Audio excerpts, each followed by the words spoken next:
Hello again, everyone, and welcome back to Reddit Aliens. I'm John, and as always, thank you so much for being here. Bringing you another 2-hour-long compilation video to enjoy on this Sunday. So if you're listening with headphones, again, that's great. And if you're alone, even better. So sit back, relax, be sure to subscribe, and enjoy. Serious. Former paranormal skeptics, what changed your mind? I was a freshman in high school, and my mom and I had just moved into a house. On days that I would be at home all day during the weekends, summer, or just when I was out sick, every single day, at about 1 o'clock, always the exact same time, there would be loud footsteps, as if someone was running across the roof over my room. It was only over my room that they could be heard, and it was distinctly a human running across the roof in 2 feet. The footsteps would start from the corner of my room facing the rest of the house and end at the edge of the roof in front of the front yard. I told my mom about this after a few months, and she told me that the people who owned the house we were renting told her that the previous owner was a postal worker who jumped off the roof and killed himself. Another time in that same house, I heard clear as day the sound of a man clearing his throat coming from another room. This was after midnight, and it was only my mom and I. Still a bit of a skeptic, though given some of my experiences, I perhaps shouldn't be. I've lived in 2 odd houses and almost a third. The first was my grandmother's house. It was one of the first houses in the area, but apparently it was normal until a neighbor started fucking around. I was living there with some mates, cheap rent.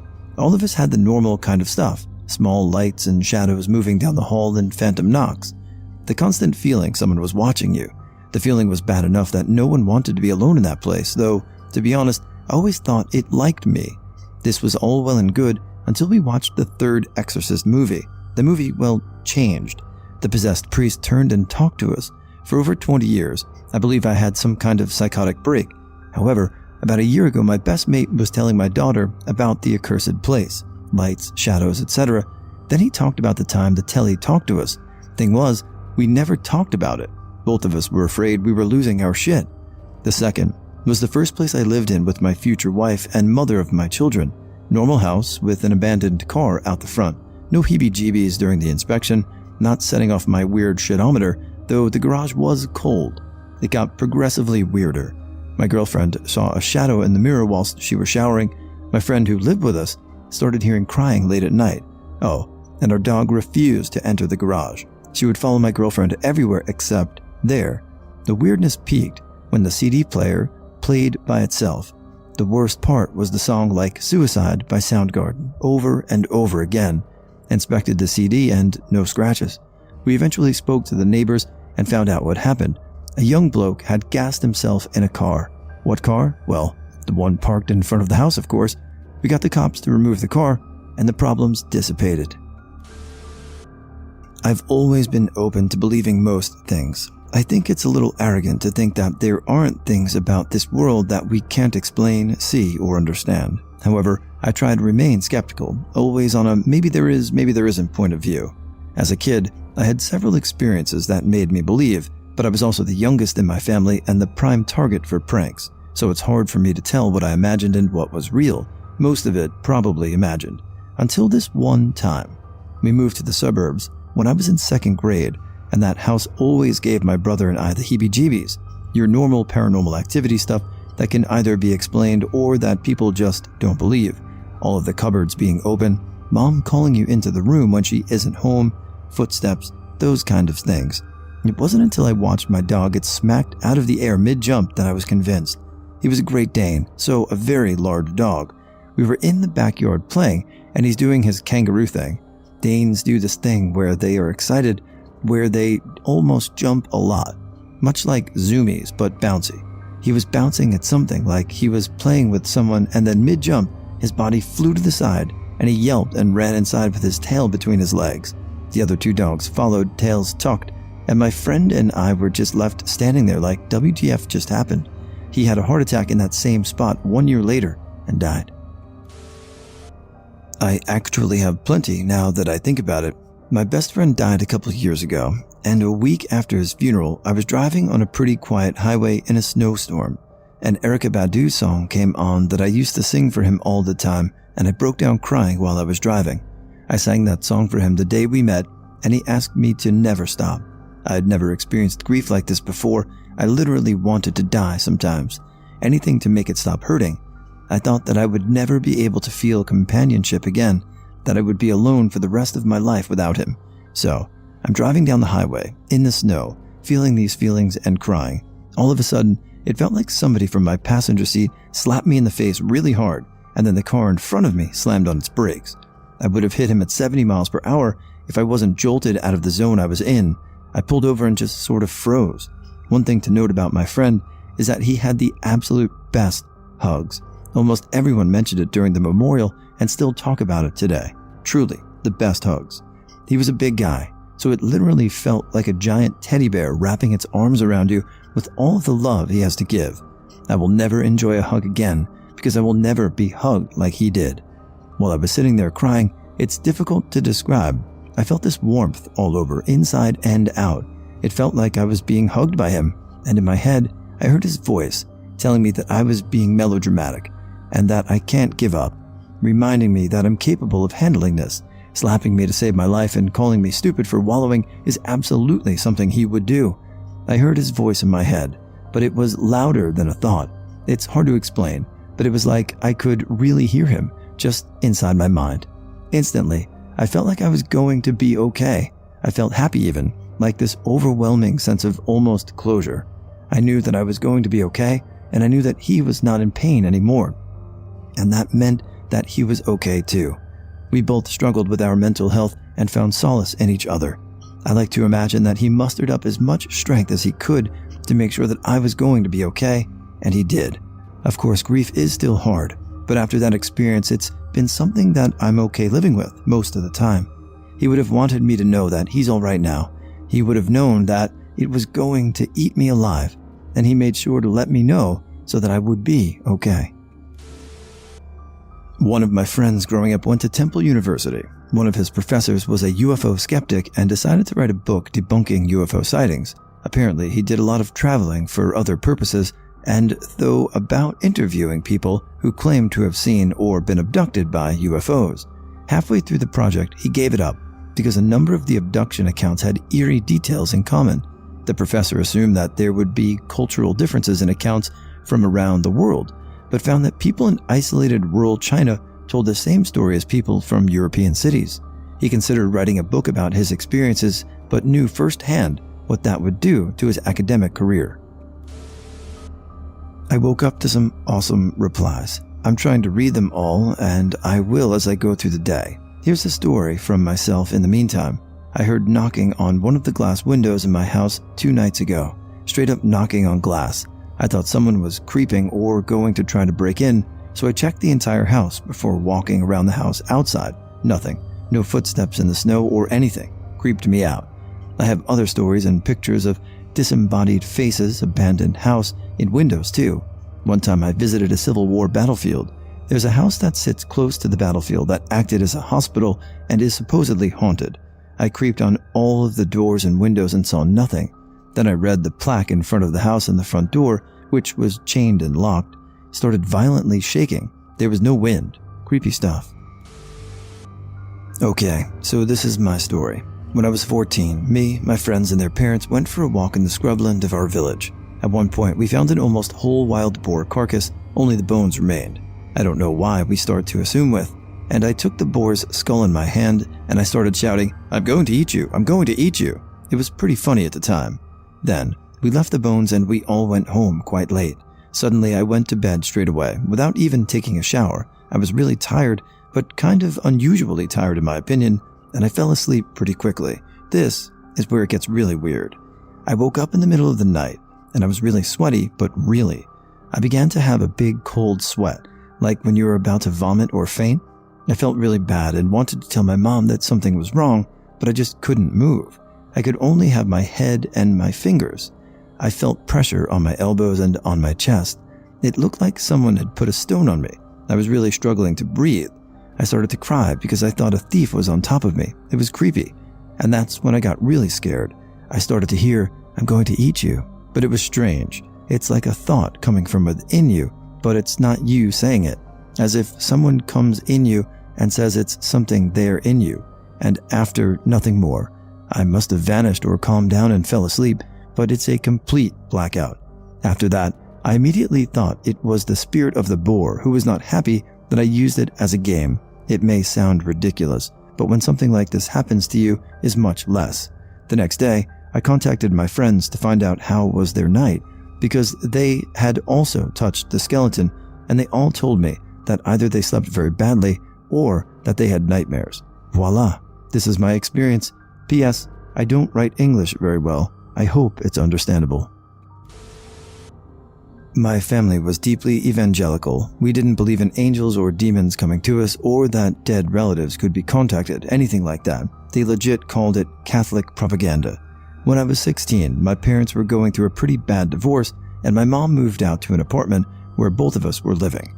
I had some friends over one night, and we were bored and decided to tell ghost stories.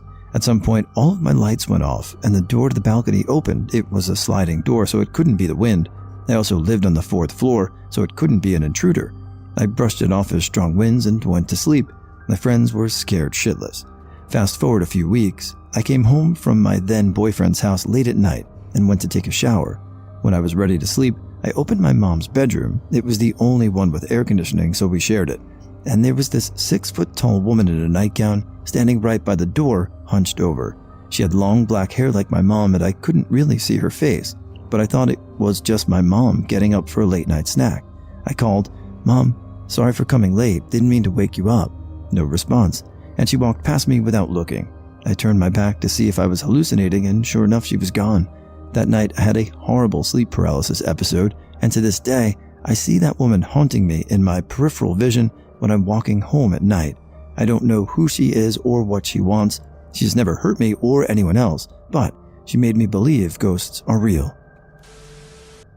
I was home alone one day when I was like 12. I was playing some Fallout in my room where all of a sudden I heard "close" whispered in my ear, and the door just shuts slowly.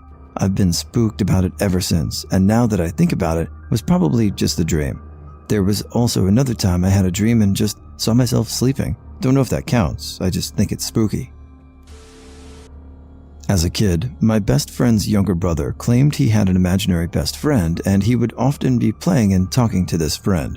We would make fun of him in light, but still thought it was odd. My father, in a couple of occasions when visiting this friend in their home, he claimed he would see a shadow run from room to room. Long story short, a family member ended up buying the home and is currently living there. Last year for Christmas, we gathered there and ended up talking about the odd occurrences that were going on in this house. I told my story of how my best friend's little brother and his alleged friend, to my surprise, the current homeowners, said that they too have seen a kid, and that on 2 occasions they've had their neighbors ask why they leave their child alone. They have no kids. I grew up in Corona, California, where we had a supposed haunted piece of property where a house that once stood was burned down. The property was tucked in the hills of Corona, so you had to go to the end of a cul-de-sac, then take a mile-long dirt road to this particular property. My friends and I wouldn't go at night all the time. At night, it had a couple of experiences, but due to my skepticism, I would explain them away in one way or another. I would typically chop it up to other kids there screwing with us. That's until my friend Johnny and I decided to explore the property during the day. First, when we pull up and park in the cul-de-sac, we notice a father and his 2 children, 1 boy, 1 girl, unloading their bikes from their truck. Once they unloaded, they headed down that dirt road on their bikes for a nice family bike ride on the dirt trails. We followed shortly after, going down the same road towards the haunted property.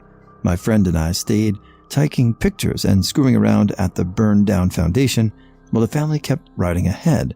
My friend and I stayed at the house for at least 2 hours before we decided to walk back down that dirt road back to our car. On the way back to the dirt road, we both heard very, very clearly in a young girl's voice, "Daddy, wait. Daddy, where are you going? Wait for me." We thought absolutely nothing of it, assuming the dad and son may have been pedaling too fast for the daughter to keep up. We only heard it that once, so we continued walking down the dirt road to our car. Once we got to the end of the dirt road and back to the cul-de-sac, we both froze and turned pale white. The truck that the family came in was gone. They left well before we even came back. That dirt road is the only way in and out of the property. There is 0 ways around it. Not only that, but there are no other buildings or people on that property. It was completely abandoned, and when people do come screw around there, they all have to park on the cul-de-sac. I tried a million ways to convince myself that there was a logical answer, but almost 20 years later, I still haven't come up with anything. The craziest part of the story is that my experience made me really want to read up on that property and what makes it haunted. Well, it turns out the house that once stood there belonged to a wealthy Corona family in the late 1800s. Apparently, the parents went out of town and left the kids with a nanny for a couple of days. The nanny was a drunk who locked the kids in the basement often. One night, she passed out drunk, knocking over a kerosene lantern on her way down. That lantern burned the house down with the children trapped in the basement. It's, to my understanding, only the children died as they were unable to escape the basement. I sort of believed in the paranormal, but never really had any experiences to justify that any of that was real until this happened. The day my brother died. My best friend came over and we just sat on his bed in our basement and cried. Our basement was half finished and the other half was storage, which was separated by these two heavy doors that were held in place with this like friction spring ball thing and a wall. They were basically hard as hell to open. As we were sitting there crying, holding on to each other, I grabbed a picture of my brother and just said, "I can't believe you're gone." The moment that sentence left my mouth, those two doors slammed open and I saw a shadow figure standing in the darkness. My friend started crying harder when that happened and he just grabbed onto me for dear life. He and I rarely talk about it, but we both saw and experienced it. I'm a true believer now. A more recent experience I had just happened 2 days ago. I live up the street from my grandma and grandpa, and my grandpa and I have an extremely strong connection. We get made fun of constantly for being so close. I was taking a midday nap, and all I remember was waking up to screaming with my mom trying to calm me down. I don't remember what I was dreaming about, but my mom said she had never heard me scream like that in my life and was crying. 10 seconds after that, I gained consciousness. My phone rang. It was my grandma, telling me that my grandpa fell down, hit his head, and she couldn't get him up. He's fine now, and just has a bit of a goose egg on the back of his head. I can only believe that something yanked me out of sleep so that I would be able to react to that moment. To believe in the paranormal, it's one of those things you have to see to believe. It has to happen to you, and on some level, I kind of always believed because of my family's own stories and experiences. But I didn't really believe it until my cousin passed away a few years ago and weird little things started happening around my house. One of my other cousins has said she'll never sleep over again because the house is too creepy and active at night while everyone is asleep or in bed. She said she heard heavy boots walking around, whispering, and even saw a figure walk around, but we were all in bed. She has kept to her word and has never slept over since. My cousin, the one who sadly passed away, would wear heavy boots for work. Sometimes I'll hear it around the house, and none of us wear heavy boots for anything. A few years ago, I've told this story before, I was with my best friend hanging out in my room. I have a connected bathroom, and the door to the bathroom was kind of closed but not shut. It had a gap between it and the door frame. We're there, talking shit, and she notices the door looks a bit more closed. Weird. No one had been to the bathroom. We stay looking at the door, keep talking about whatever, and suddenly the door slammed shut. The AC was not on, and if it was, the AC has never affected that door. I've lived in this house since I was a kid, and that door always has to be forced shut. It doesn't close on its own. Well, we freak out and run out of the room. And last story, this one is short, we have a pool table in our living room.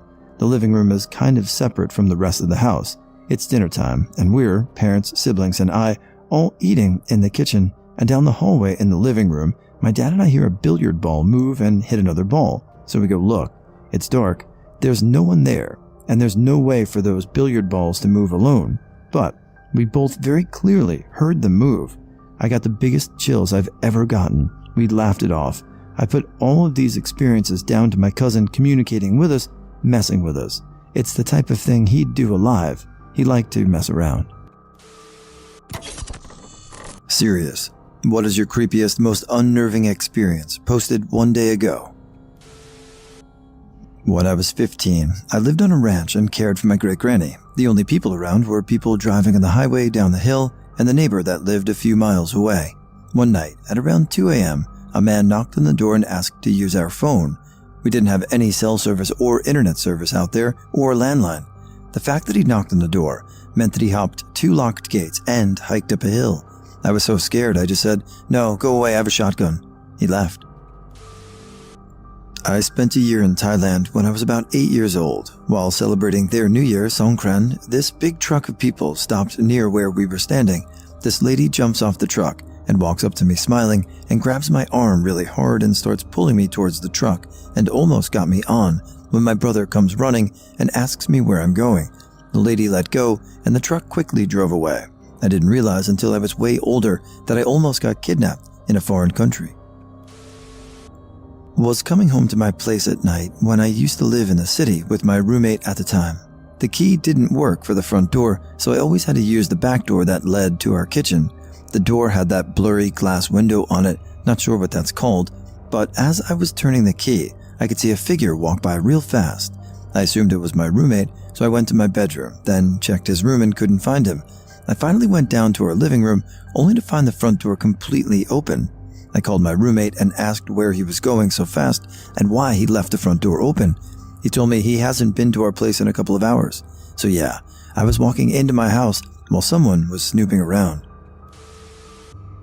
I was 6 and in a restroom stall at Macy's in the men's bathroom. My mom was waiting outside the restroom. While I was using the toilet, I can tell there was a man in the next stall because I could see his shoes. His shoes disappear and I can hear the toilet creak as if he started standing on it. I see his hands over the wall of my stall, which indicated he was about to peek over. I pulled up my pants in a split second, not even finishing taking my dump, and bolted out of there. I never told my mom, ever. What a creepy frickin' experience. I've got a lot of these moments, but one that stands out to me is when I was little. I got up at something like 3 in the morning to get a glass of water and heard something outside the back door. I went and woke up my mom, and when she opened the door to show me there was nothing out there, she tensed up and said, "Hello?" I got my dad to call the police. That morning, I learned that a druggie had broken into our fenced-off yard, used several needles, broke open our outside freezer, stole a brand new bag of pizza rolls, and tried to cook them in the old broken toaster oven we had yet to dispose of. Was staying with my aunt through her divorce. Her kids like me because I play with them all the time, and they're adorably young, and they overheard the yelling, so the smallest one asks to sleep with me, and I do so.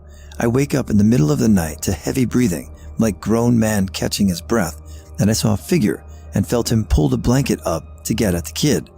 She had a lot of stuffed animals and pillows, so I wasn't that visible and looked like a lump of pillows. I kicked with my right leg as hard as I could and jumped on him punching. I had him on the ground wheezing and turned the lights on. It was my uncle's brother, and he had a fucking erection. I proceeded to grab the kid and take her to the living room, went back, and he was asking why I attacked him and acting innocent. Police came and got a restraining order for that. My aunt didn't know how he even got into the house, but pretty sure the fuckwad was going to assault a 3-year-old. So fucking happy I was there to stop it, and they were going to sue me for assault and battery, but since he's fucking snuck into the house, I was fine from prosecution. But yeah, do not trust anyone just because they're family. About 5 or 6 years ago, I'd been to the pub with a few mates. I don't drink, so I was always happy to drop everyone home, so it saved everyone a taxi fee. And they all bought my soft drinks all night. This one night, we'd stayed until about 1 a.m. when the pub is at a point when they kick you out. We walk to the car, I drop everyone off, and I'm on my way home. It's about 2:30. It takes me roughly 20 minutes to get back to mine from the last drop-off, and I'm about halfway home. Everything is normal. I've gone my usual route, and I've got music playing. All of a sudden, out of the corner of my right eye, I see what I think is a man running towards my moving car, right up to the driver's window. As soon as he hits the window, he disappears. The stereo in my car stops for no reason, and I am just driving in silence, with that horrible, sinking feeling of dread, with my hands and feet clamming up. I kept driving until I got to some traffic lights, where I turned the car off and back on to get my music going again. I can't explain what went on, but it still terrifies me to drive down the street where it happened to this day. Alright, this story haunts me.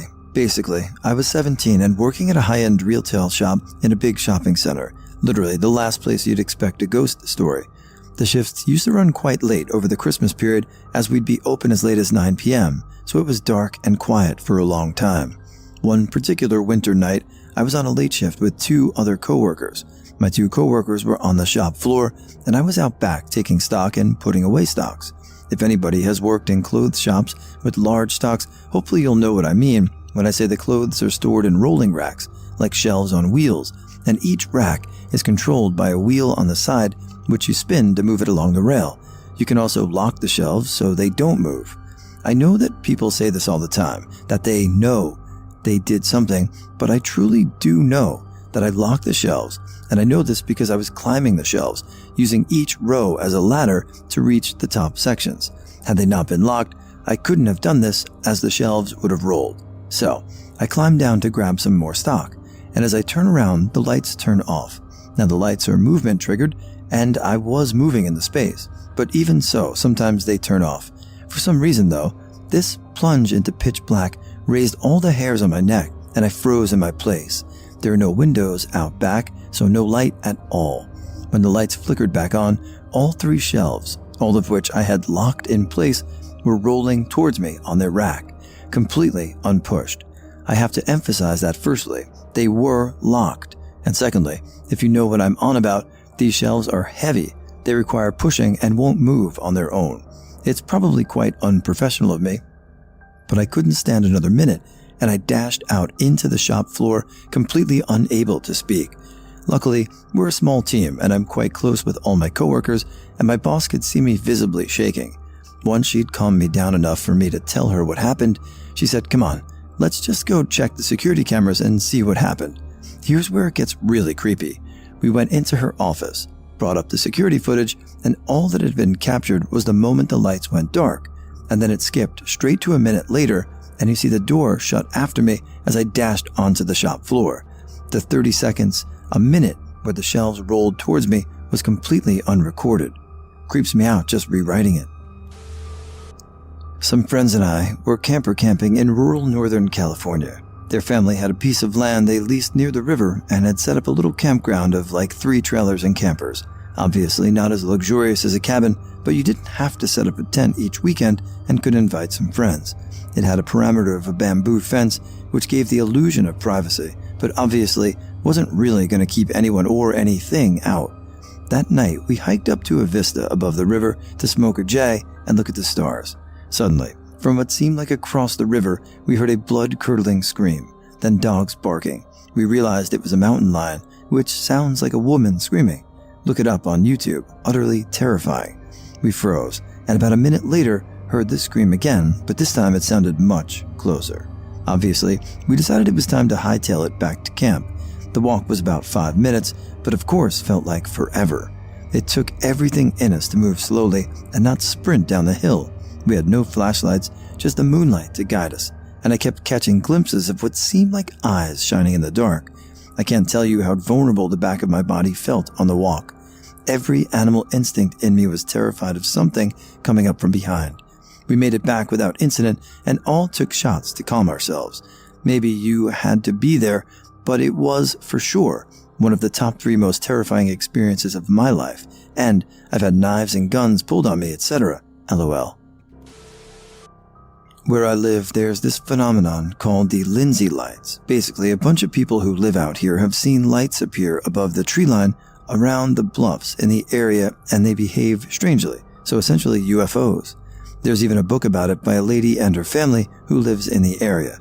A lot of people have seen them. It's just a known thing in this neck of the woods. One night, my boyfriend and I were driving home. We live on the very top of the bluff, and I noticed a light over the top of the trees by my uncle's house who lives in the valley between bluffs. It was very bright and absolutely still, but when I looked at it for a few seconds, it immediately darted off into the distance in less than a second. It was impossibly fast and very unnerving. A few minutes later, when we got home, my boyfriend looks at me and goes, "Did you see that too, or?" When I was little, I went to my grandma's house with the family. She had a small house, so we had to sleep on mattresses in the living room. That time, I was around 12 years old. I woke up at night, around 3 or 4 in the morning. I opened my eyes and saw this tall black figure standing in front of my mattress. It just stood there staring at me. I tried to mumble to it, but then it raised its hands to its sides. Never was I more afraid, and I literally froze. I couldn't do anything, and I thought this devil was going to take me. The next thing I heard, a moan, and my uncle was just stretching his arm before going to the bathroom. We still bring that story up after 10 years sometimes and laugh about it. It's just weird how a body can freeze and leave you vulnerable. One time, some guy jumped in the car while my auntie was driving, held a knife up to her, and told her how he was going to rape and kill her. So, she decided if he was going to kill her, he'd go also. She drove the car and purposely crashed it.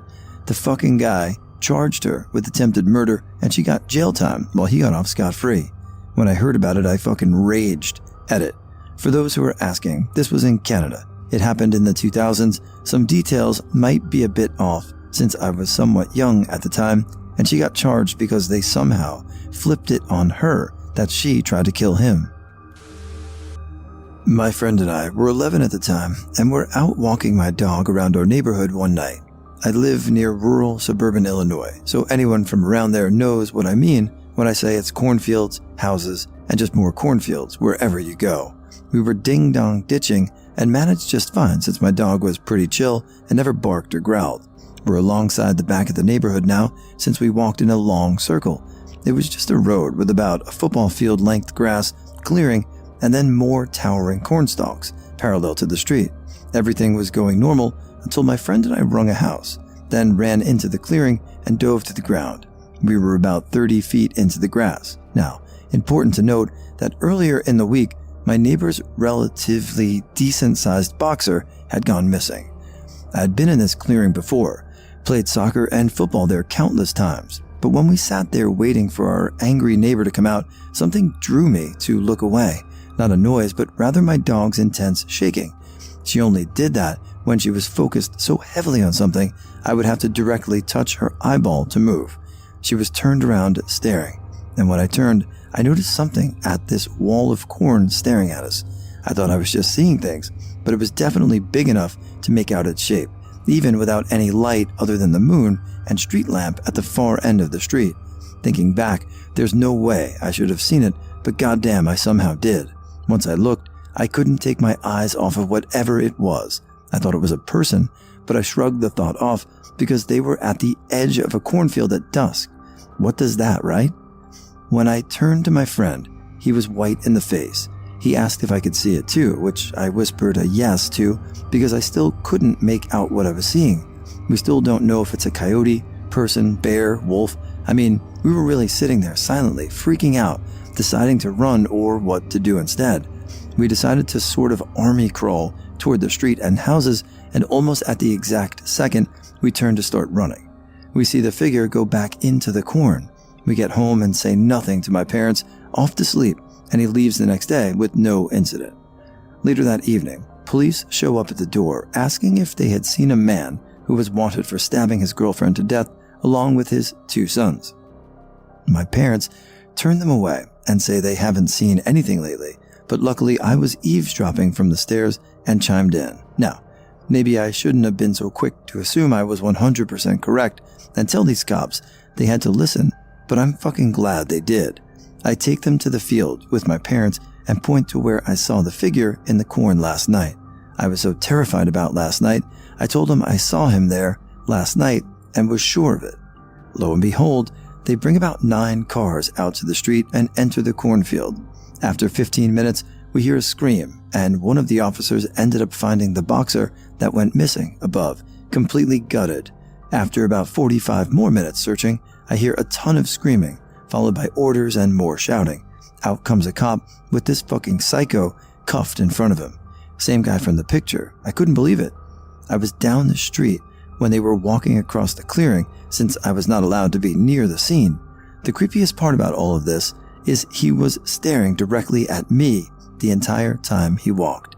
No variation, head nod, blink, or anything. It was as if he knew it was me, that I told the cops he was there. I started crying in my dad's arms when I saw him come out, and I have no idea why.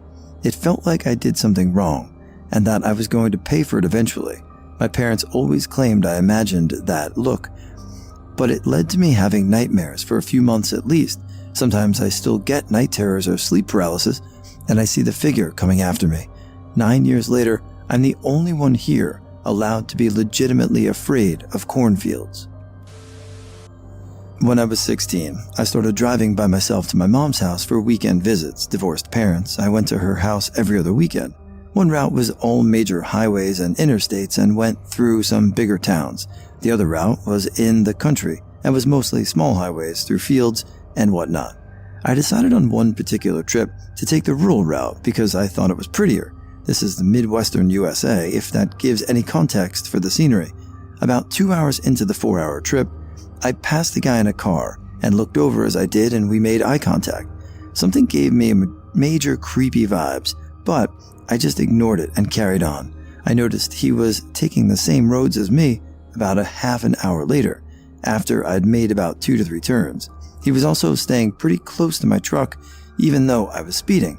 After an hour of this, I'm super scared, but didn't want to call 911 or my dad just in case I was just being a chicken and this guy was just on his way somewhere. I stopped at a gas station because at this point I'm literally shaking, and as I pulled in, so did he. I went to the side of the building where there was an entrance and literally sprinted in. I went into the bathroom and stood there for a few minutes before I peeped my head out. I saw the guy walking around the gas station, obviously trying to see if I was in there. I stayed in the bathroom for close to 20 minutes, and when I came out, he was gone. I might have been wildly misreading the entire situation, but I was so deeply scared at the time. Funeral home workers and owners, what's the weirdest request you've gotten regarding a deceased person? The deceased was a huge Star Wars fan and left explicit instructions for his funeral.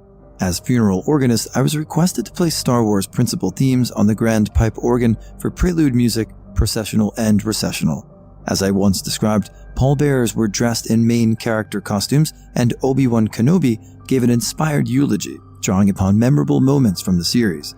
Using full organ, all the stops out, for climactic moments, I played the Imperial March at the conclusion of the funeral before those in attendance departed for the cemetery for the committal.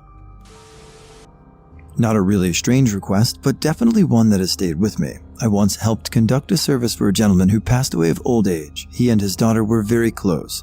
I guess he had dementia before he had passed, and his daughter was taking care of him full-time at home, giving him hospice care.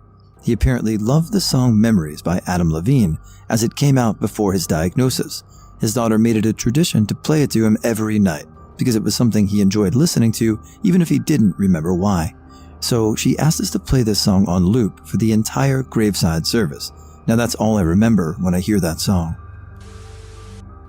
My own will requests that my right eye be removed, preserved, and delivered to my oncologist in Miami for him to do with whatever he sees fit, hopefully as a teaching aid to new optometry students. But if he wants to use it for pranks, I'm totally fine with that too. I survived a very unusual eye cancer, and they had to do all kinds of experimental things to repair it when all was done. I jokingly suggested I donate it to science when I went, and he said that it was an amazing idea. So here you go. I hope whoever deals with my corpse has fun with that request. My friend is a funeral worker and was directing a funeral for this woman. Her daughter arranged the funeral, paid for everything, did everything funeral related, and paid for a full service to get her mother buried. There was a small issue right before the funeral, and one of the workers at the mortuary needed to contact the daughter, but she didn't pick up at the time, and so they contacted her father, who was listed as a contact. I'm still not sure why, based on what happens next. When the mortuary workers were unaware of was that the deceased woman and this man had been separated for decades, but no one in the family, including the deceased woman, knew that they were still legally married, which legally makes him the next of kin that is responsible for arranging the funeral. He was upset that no one had told him, and he ordered the mortuary not to bury her body or have the open casket, which was already paid for, and her body already prepared. Everyone was already at the funeral, including the woman's own parents, when all of a sudden, this man who hadn't been in any of their lives for decades canceled everything. He demanded that her body be cremated. His own daughter was begging and crying for him not to do this, but legally, he had all the power to do this. The mortuary did everything they could, but in the end, he had the legal power to do everything he did. The woman ended up getting cremated, and the man gained possession of her ashes and went back into obscurity. One rich guy hated his kids and didn't want them to get a cent of his wealth. He therefore wanted all his money to be spent on a mausoleum for his coffin with a rose garden around it and the eternal upkeep thereof. He had the city council approved architectural plans for the mausoleum included in his will and testament. He demanded in his will that the remaining funds after construction must go to a gardening service to maintain the rose garden and clean off the bird poop from his mausoleum in perpetuity until the money runs out in a few centuries. The mausoleum is in Cimetière de Saint-Rambert outside Lyon, France. My partner's remains are part of a glass tree sculpture that's on my desk. A few years ago, we had an office manager who found it fascinating, and when her beloved colleague died, asked me for the name of the art class company I use, which I gladly passed along. She then gave me a little glass dog figure with some of its remains in it to put near my tree, apparently in thanks. I didn't know her well at all. I never met the dog. I honestly do not remember the dog's name, but it sits on my shelf next to the tree because it's a thing I apparently have. I'm not a funeral home worker, but my mother had a beauty shop when I was growing up. This was back in the days when the patrons came in about twice a week, plus perms and hair color, etc. We got to know them all very well. The creepy thing is, as the patrons died, their families wanted my mom to do their hair one last time, and most of the time she took me with her to help. I was really young, so it was pretty strange and creepy to me. I can remember washing, drying, and brushing out the hair before setting the hair in curlers. You could hear the brush rake the scalp shudder. We had to bring along a portable hairdryer too, and wait till the hair was dry before doing the comb out and style. We never attended the funerals for these ladies, but I have to tell you, all those times I went with my mom to do their hair really stuck with me. I've requested for years that my wife take my remains somewhere that's basically nothing illegal and have me taxidermied. I want the full treatment, stuffed, wrong color mismatched eyes, one of which should be lazy and posed like your classic stuffed bear. Years and generations down, hey little Timmy, do you want to meet great-great-great-grandpa Joe? You do? Then run straight up into the attic and immediately turn on the lights. And there I'll be, terrifying the next generations as the elders should. I'm a florist, and I've created some unique tributes out of fresh flowers and more. I made a putting green 2 feet across, complete with ball, tee, and a club for an avid golfer. I constructed a fish out of various blooms and leaves placed by a lakeside foliage spray. I've made rainbows and black and white themed arrangements. I put a lot of heart into memorial pieces. A few years ago, I was helping a family decide on their tributes for a much-loved man. The wife stressed he was known for his big blue giant eagle truck, and most of their friends were from the drivers' union. I volunteered myself for a watercolor picture of the truck around which I would design a floral spray. It took 4 attempts, but I was finally happy and framed it. 2 days later, I received the most wonderful letter from his wife and said that everyone agreed it was the most appropriate and important statement about his life. It will sit on her mantle for the rest of her life. My family owns a grave-digging business as well as lawn and garden statues. Someone purchased an 8-foot-tall gorilla statue. My dad delivered it and asked what they were going to do with it and where they were putting it. The guys said their friend's dying wish was to be stuffed up this concrete gorilla ass, and that's what they did.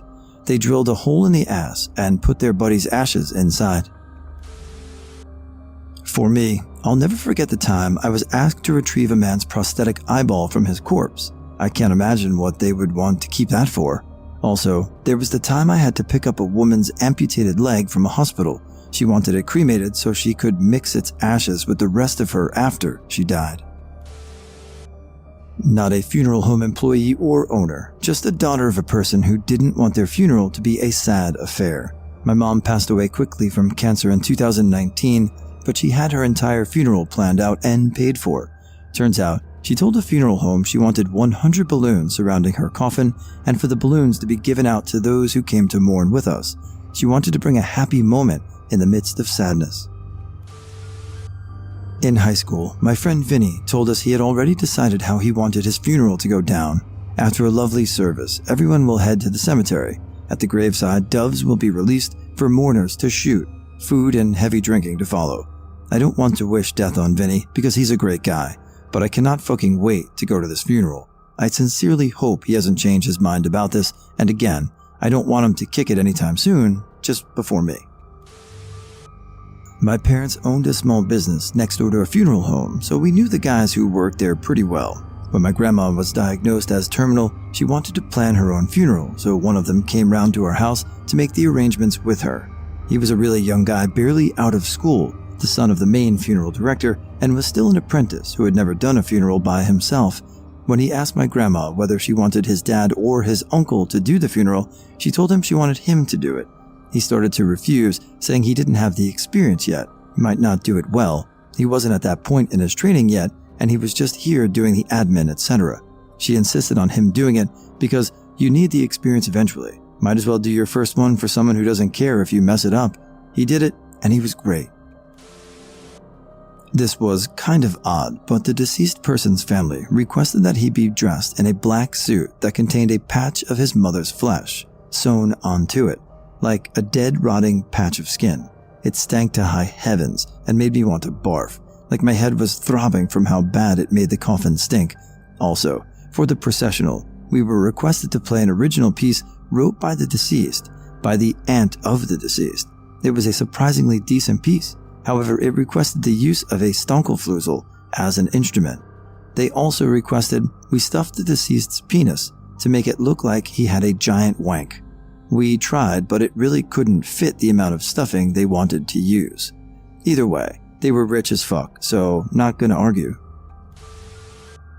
This person didn't want to be buried in a casket, so was wrapped in linen and placed on a reed stretcher. Then, when the funeral ended, we had to carry him to a bale of hay surrounded by blocks of wood, which no one was allowed to enter, while a shaman in robes walked around it chanting in some Germanic language.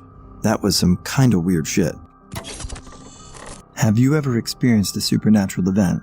If so, what happened? Posted one day ago.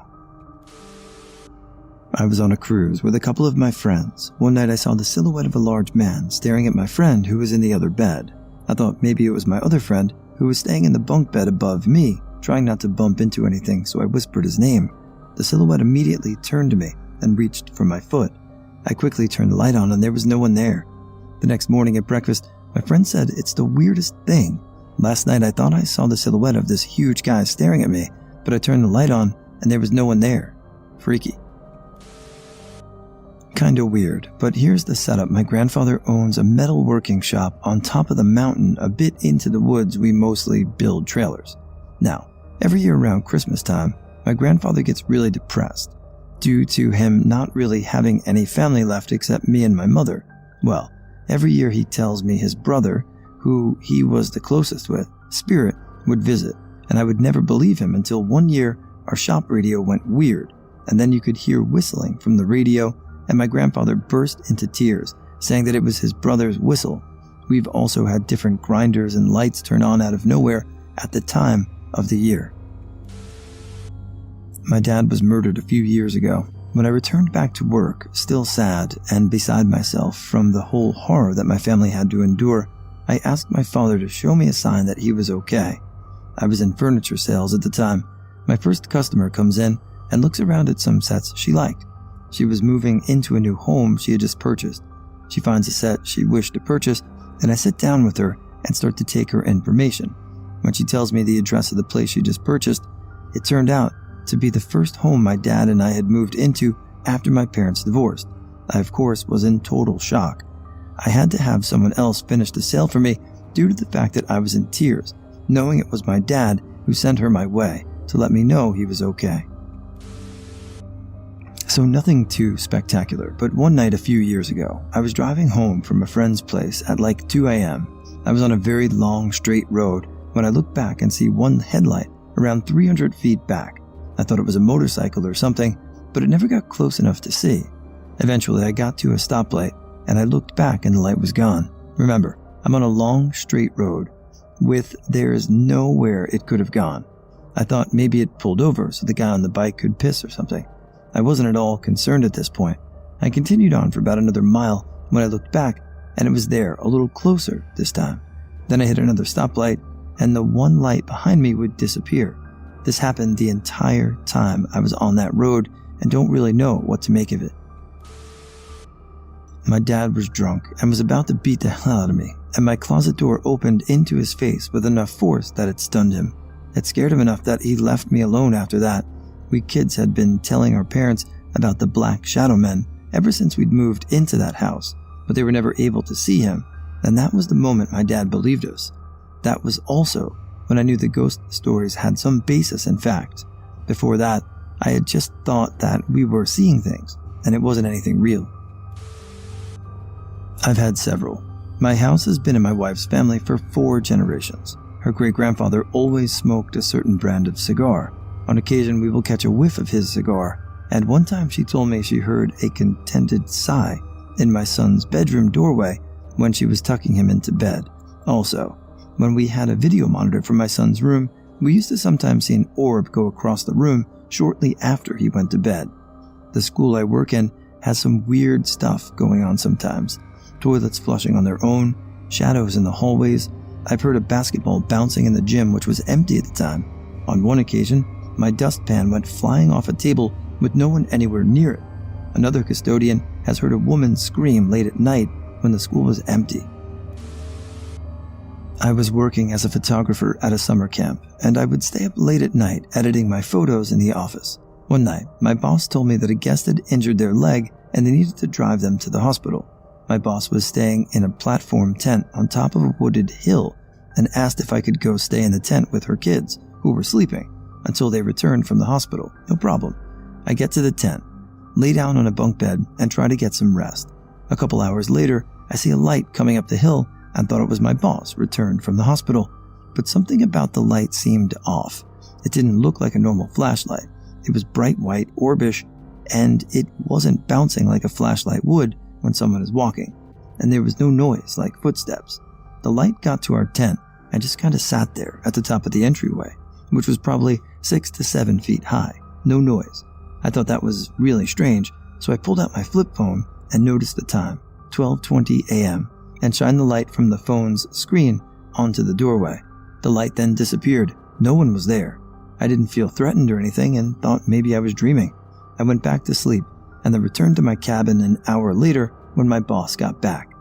The next day I was telling a coworker about this, and as I was telling her, her eyes got bigger, and she said, "You're joking, right? Tell me you're joking."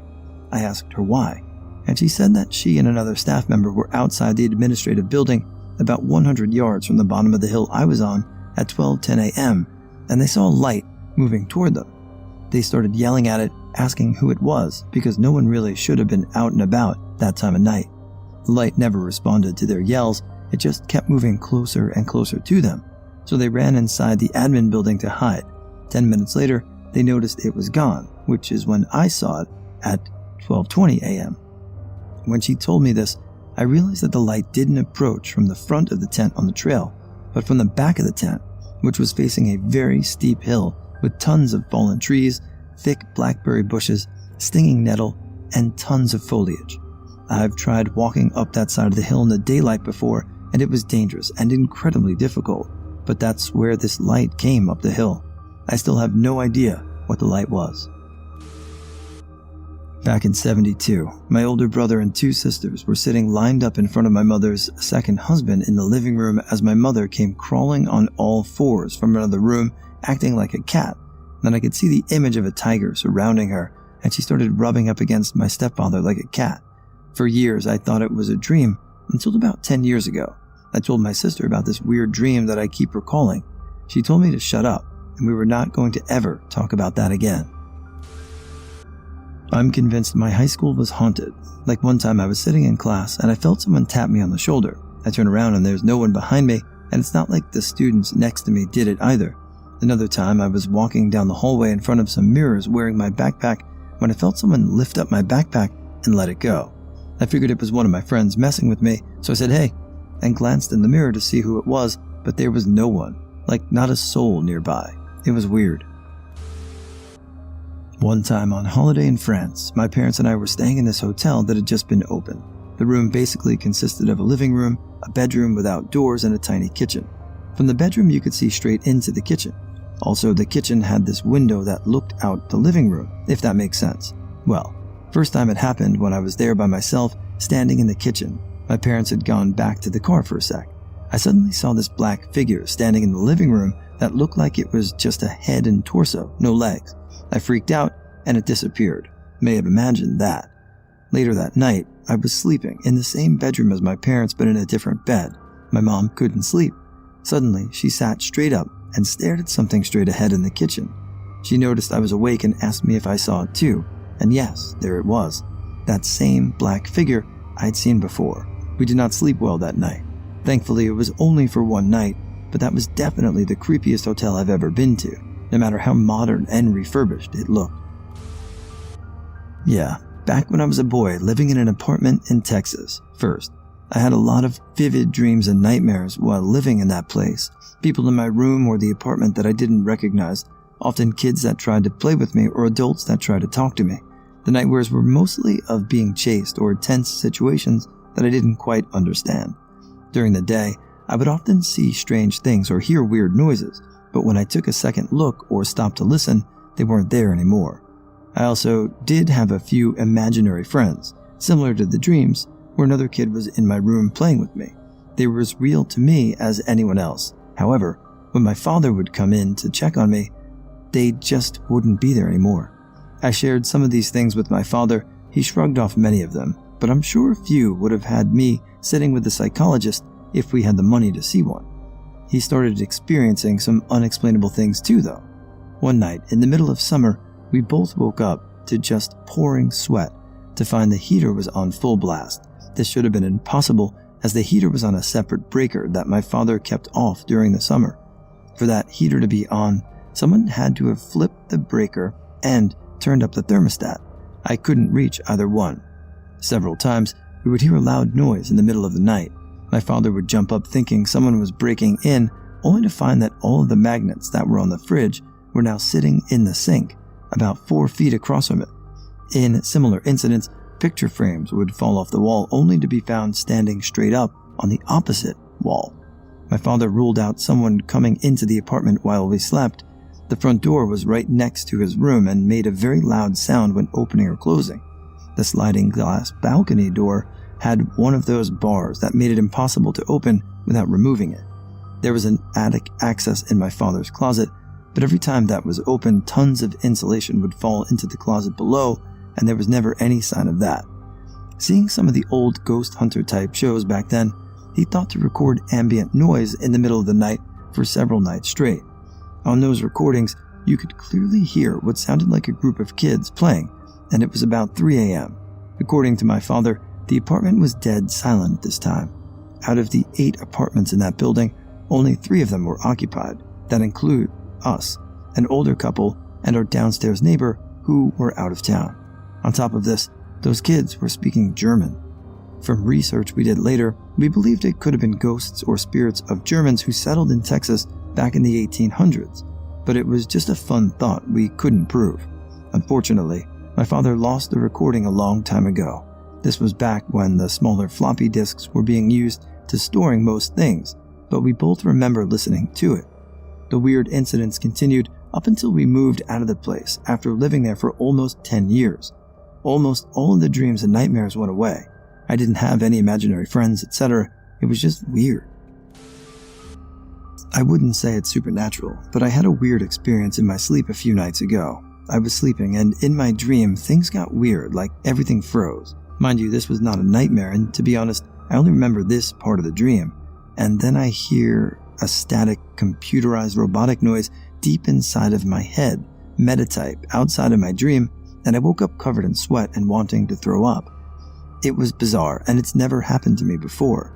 I have had sleep paralysis my entire life, but this was not it, and I've never woken up from a noise causing me to sweat and throw up. If any of you have an explanation, I would like to hear it, because I've been thinking about it for a week. It ended up with my entire house violently shaking. I was 13 and trying to go to sleep when I started hearing drums. Everyone in the house was sleeping. These drum sounds, they kept getting louder.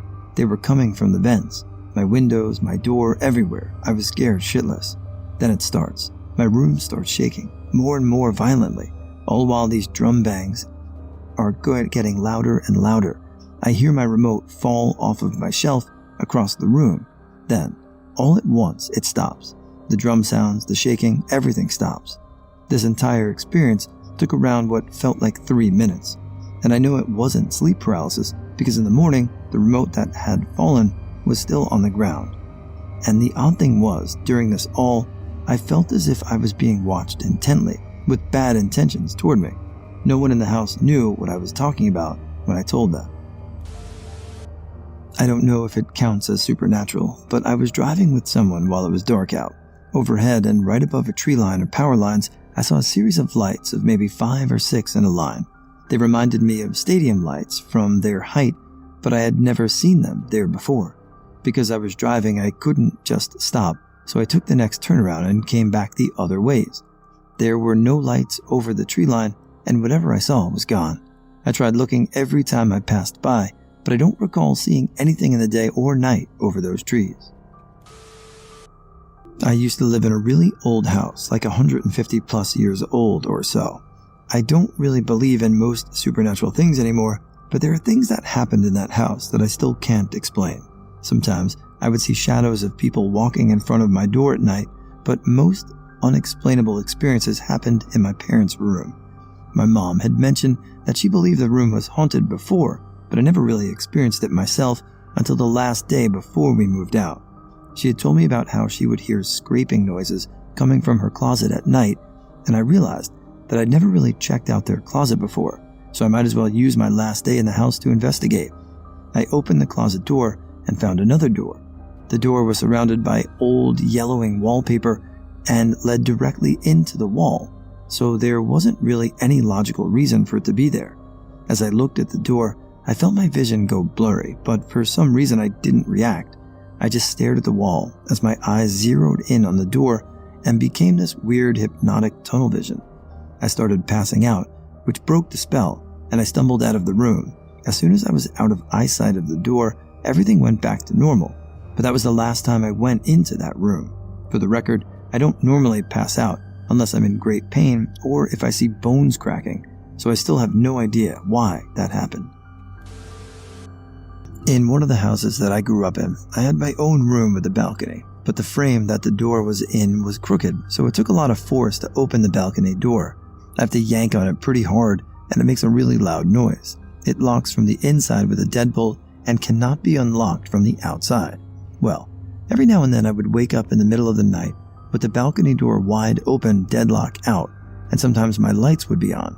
I had a lock on my bedroom door, so it couldn't have been my family that came in. I was so paranoid that someone was coming in somehow, but my entire family claims that there isn't even a key for my door, and there was no reason for anyone to come into my room in the middle of the night to troll me. They kept saying that I was either making this stuff up or the wind somehow blew open the deadlocked broken door. Anyway, enough was enough, and I abandoned my room to move into my little brother's room in the bottom bunk. I put a little curtain up around the bunk bed so that I would have some privacy. One day, I was chilling in my bed, and I heard the door open, and I felt someone violently shaking the bunk bed as a joke, and I threw my curtain open to yell, "Stop it!" I froze. No one was there. I came downstairs to accuse someone of shaking my bed and running. The only person home was my mother, and she was downstairs watching a movie. She would never do something like that to me, and she said that she hasn't even been upstairs for a few days. Her room is downstairs. I was sick to my stomach from fear. I used to hear footsteps in my room. I used to have really, really bad sleep paralysis, and my 3-year-old sister in the other room used to wake up crying in the middle of the night because she said a strange man was choking her. I developed severe depression and would have bouts of inconsolable hysteria and very uncool thoughts. There was a number of other really weird stuff that happened in that house that I still can't understand. When we moved out, we found out the owner of the house had an adult son that died in a car accident right outside of the house. Probably just a coincidence, right? Well, we moved out about 2 years after moving in. No one but me had these experiences. The hysteria stopped immediately after moving out. The depression and anxiety took years to get over, and it's been 12 years since then, and I've all but gotten over what happened to me, but I still can't explain any of it. I keep trying to rationalize what happened to me, and I keep thinking maybe that didn't actually happen, but it was so vivid and real, and it definitely happened to me. Maybe it was just puberty. People of Reddit, what is the creepiest, weirdest thing that has happened to you while alone at work? Mine is that I'm pretty sure my work is haunted. I hear people walking around in the store when I'm alone. I've heard doors open when no one is there, but one time, I was in the back filling the mop bucket to wash the floors as I was closing. From the corner of my eye, I see this white figure. It was just pure white, no discernible features, just looked vaguely human, slowly walking down the hall towards me. I again was alone in the store and felt as if I was being watched for the rest of the night. And it's since then that I've started listening to music on headphones or YouTube videos to try and ignore any of the odd noises I've noticed. Others I work with have heard the footsteps and the doors, but I'm the only one who's actually seen anything. I believe I saw a ghost. First day as a supervisor training new hires in the kitchen at an amusement park. Boss comes in, says he's going to go to the gate and get everyone. So I'm alone in this old-fashioned cafe. Look to my left and some kid is walking by. Excited for my first person, I was like, hello. And they just walked through the sliding doors into the cafe lobby. So I go through the other door and try to catch up with him. But there's nobody there.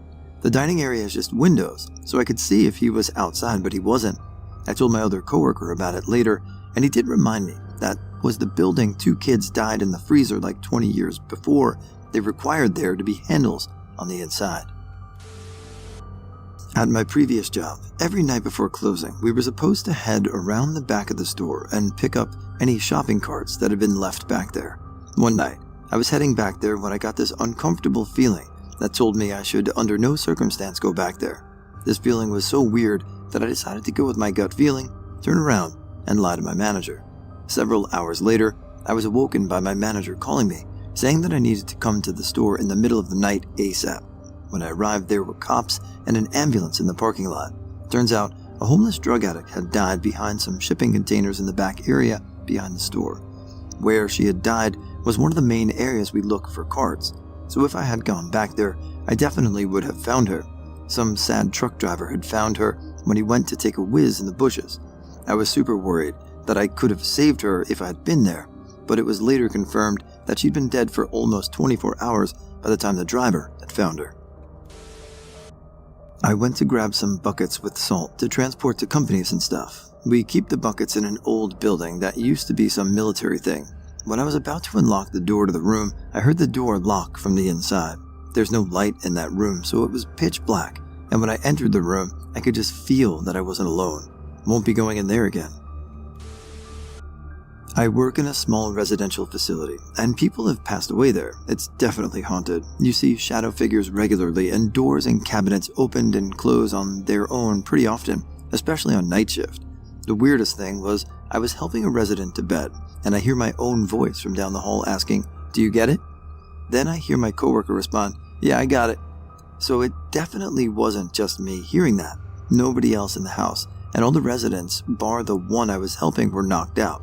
Coworker is female, I'm a guy. It definitely wasn't her. Can't wait to move on from this place. Gives me the willies.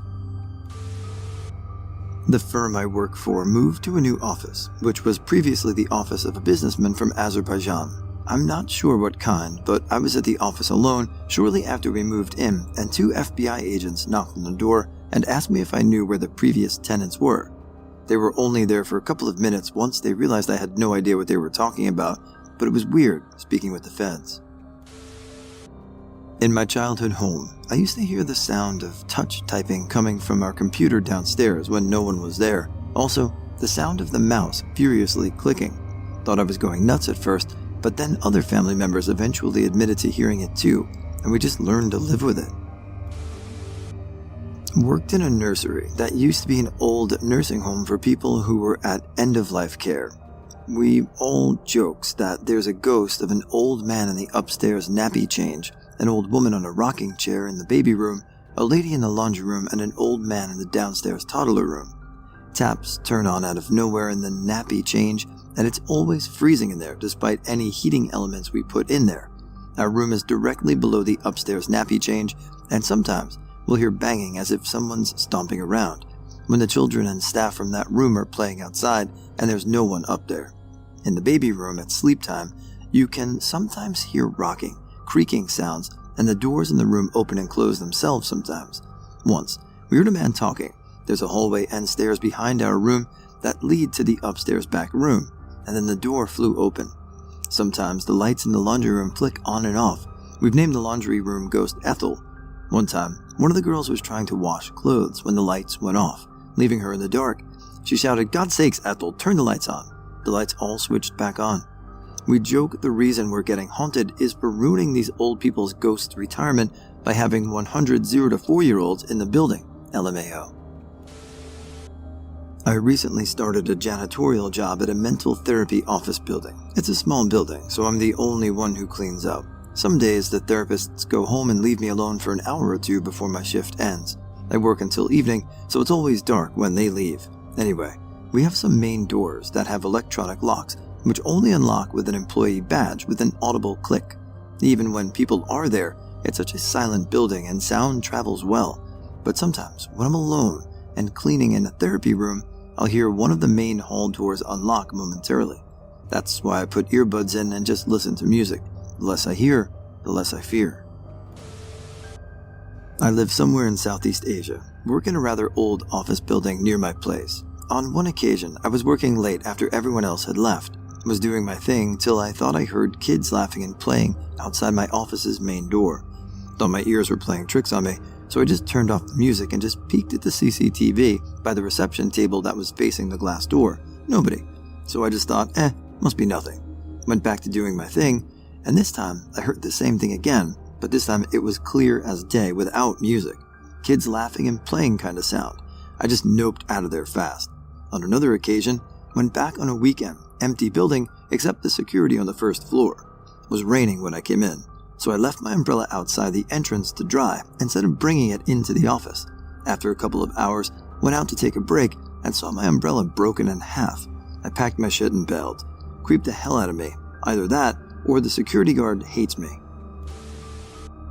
A crackhead gave me the biggest jump scare. Me and my coworker were about to close when this guy enters the store and tried to sell me crack in exchange for cigarettes. I told him we didn't take crack as interchangeable coin, so he left, but not before he asked at what time we closed. I had to tell him, but still got a bad feeling about him. So, when we were closing, I took with me a small kitchen knife that I used to eat my enchiladas at work, look both ways and nothing at sight. The store, it's a corner, so he could have arrived from 2 blind spots, and it was very dark. While my coworker was closing the curtain, he appeared out of nowhere with a hammer in his hand. Neither to say I'm small, with only 1.54 height and weak. So, I just screamed while waving the small knife in his face. He got freaked out. I got freaked out. Everyone was freaked out, and he just left. I feel like I might have exaggerated, but I'm still pretty sure he was hiding behind some cars. I can cause major issues with technology when I'm stressed. On those rare occasions where I was alone at work, the database system on my computer crashed and both the printers I used would act up. The office might have been haunted too. Lights that sensed motion would come on when nobody was nearby, and there were random cold spots. My mom also works at the same place and said the tech issues resolved after I left the job. The thing is, I can also do it to other technology. Recently, on a visit to the doctor, I caused a temperature scanner and an x-ray machine to act up. It's definitely weird when you hear the person taking the x-ray say, "It's never done that before." I've also had streetlights go out when I walked under them. Oddly enough, the tech that I own has almost never given me issues. I honestly don't know what's going on, but it's just a bit unsettling. I, then 17 female, worked for my grandma's company as a street cleaner. I don't know if there exists a job like that, but I was steaming bubblegum off the ground in a big city. I was working with a nice elderly man, and he went away to buy cigarettes. He said I could wait on the side of the street and take a break. When I was alone, a beggar came up to me and wanted to give me a chocolate bar. I refused because obviously he needed it and I did not, but it was such a strange thing to happen, and I have to admit that I was scared because I was alone in the city. I didn't know. Also, mine and my coworker's stuff got stolen from the closed car that day. I used to work in a building that had previously been a maternity hospital. It was all one level but had a long corridor, and our office was close to the back of the end of the building. This old place still had the old hard linoleum flooring, starting to peel off the floor in some areas. Our service used to be open on a Saturday for a few hours, but there would only be ever one of us in there on that shift. The linoleum used to make cracking noises. I assume as the building settled with different temperatures, but when you were in there alone with no other noise, it fully sounded as if someone was walking down that corridor. We were a social service as well, dealing with the disadvantaged, homeless, substance addicted, etc. So every now and then, you would turn up on a Saturday and there would be someone crashed out on the back porch. Usually, they would just move on once they realized someone was there, but it was still disconcerting as there was always the chance of a dangerous situation might arise. I wasn't alone. There was one coworker there with me. This was Tuesday night. We got a call from a restricted number. They asked to speak to my coworker, calling her by her name.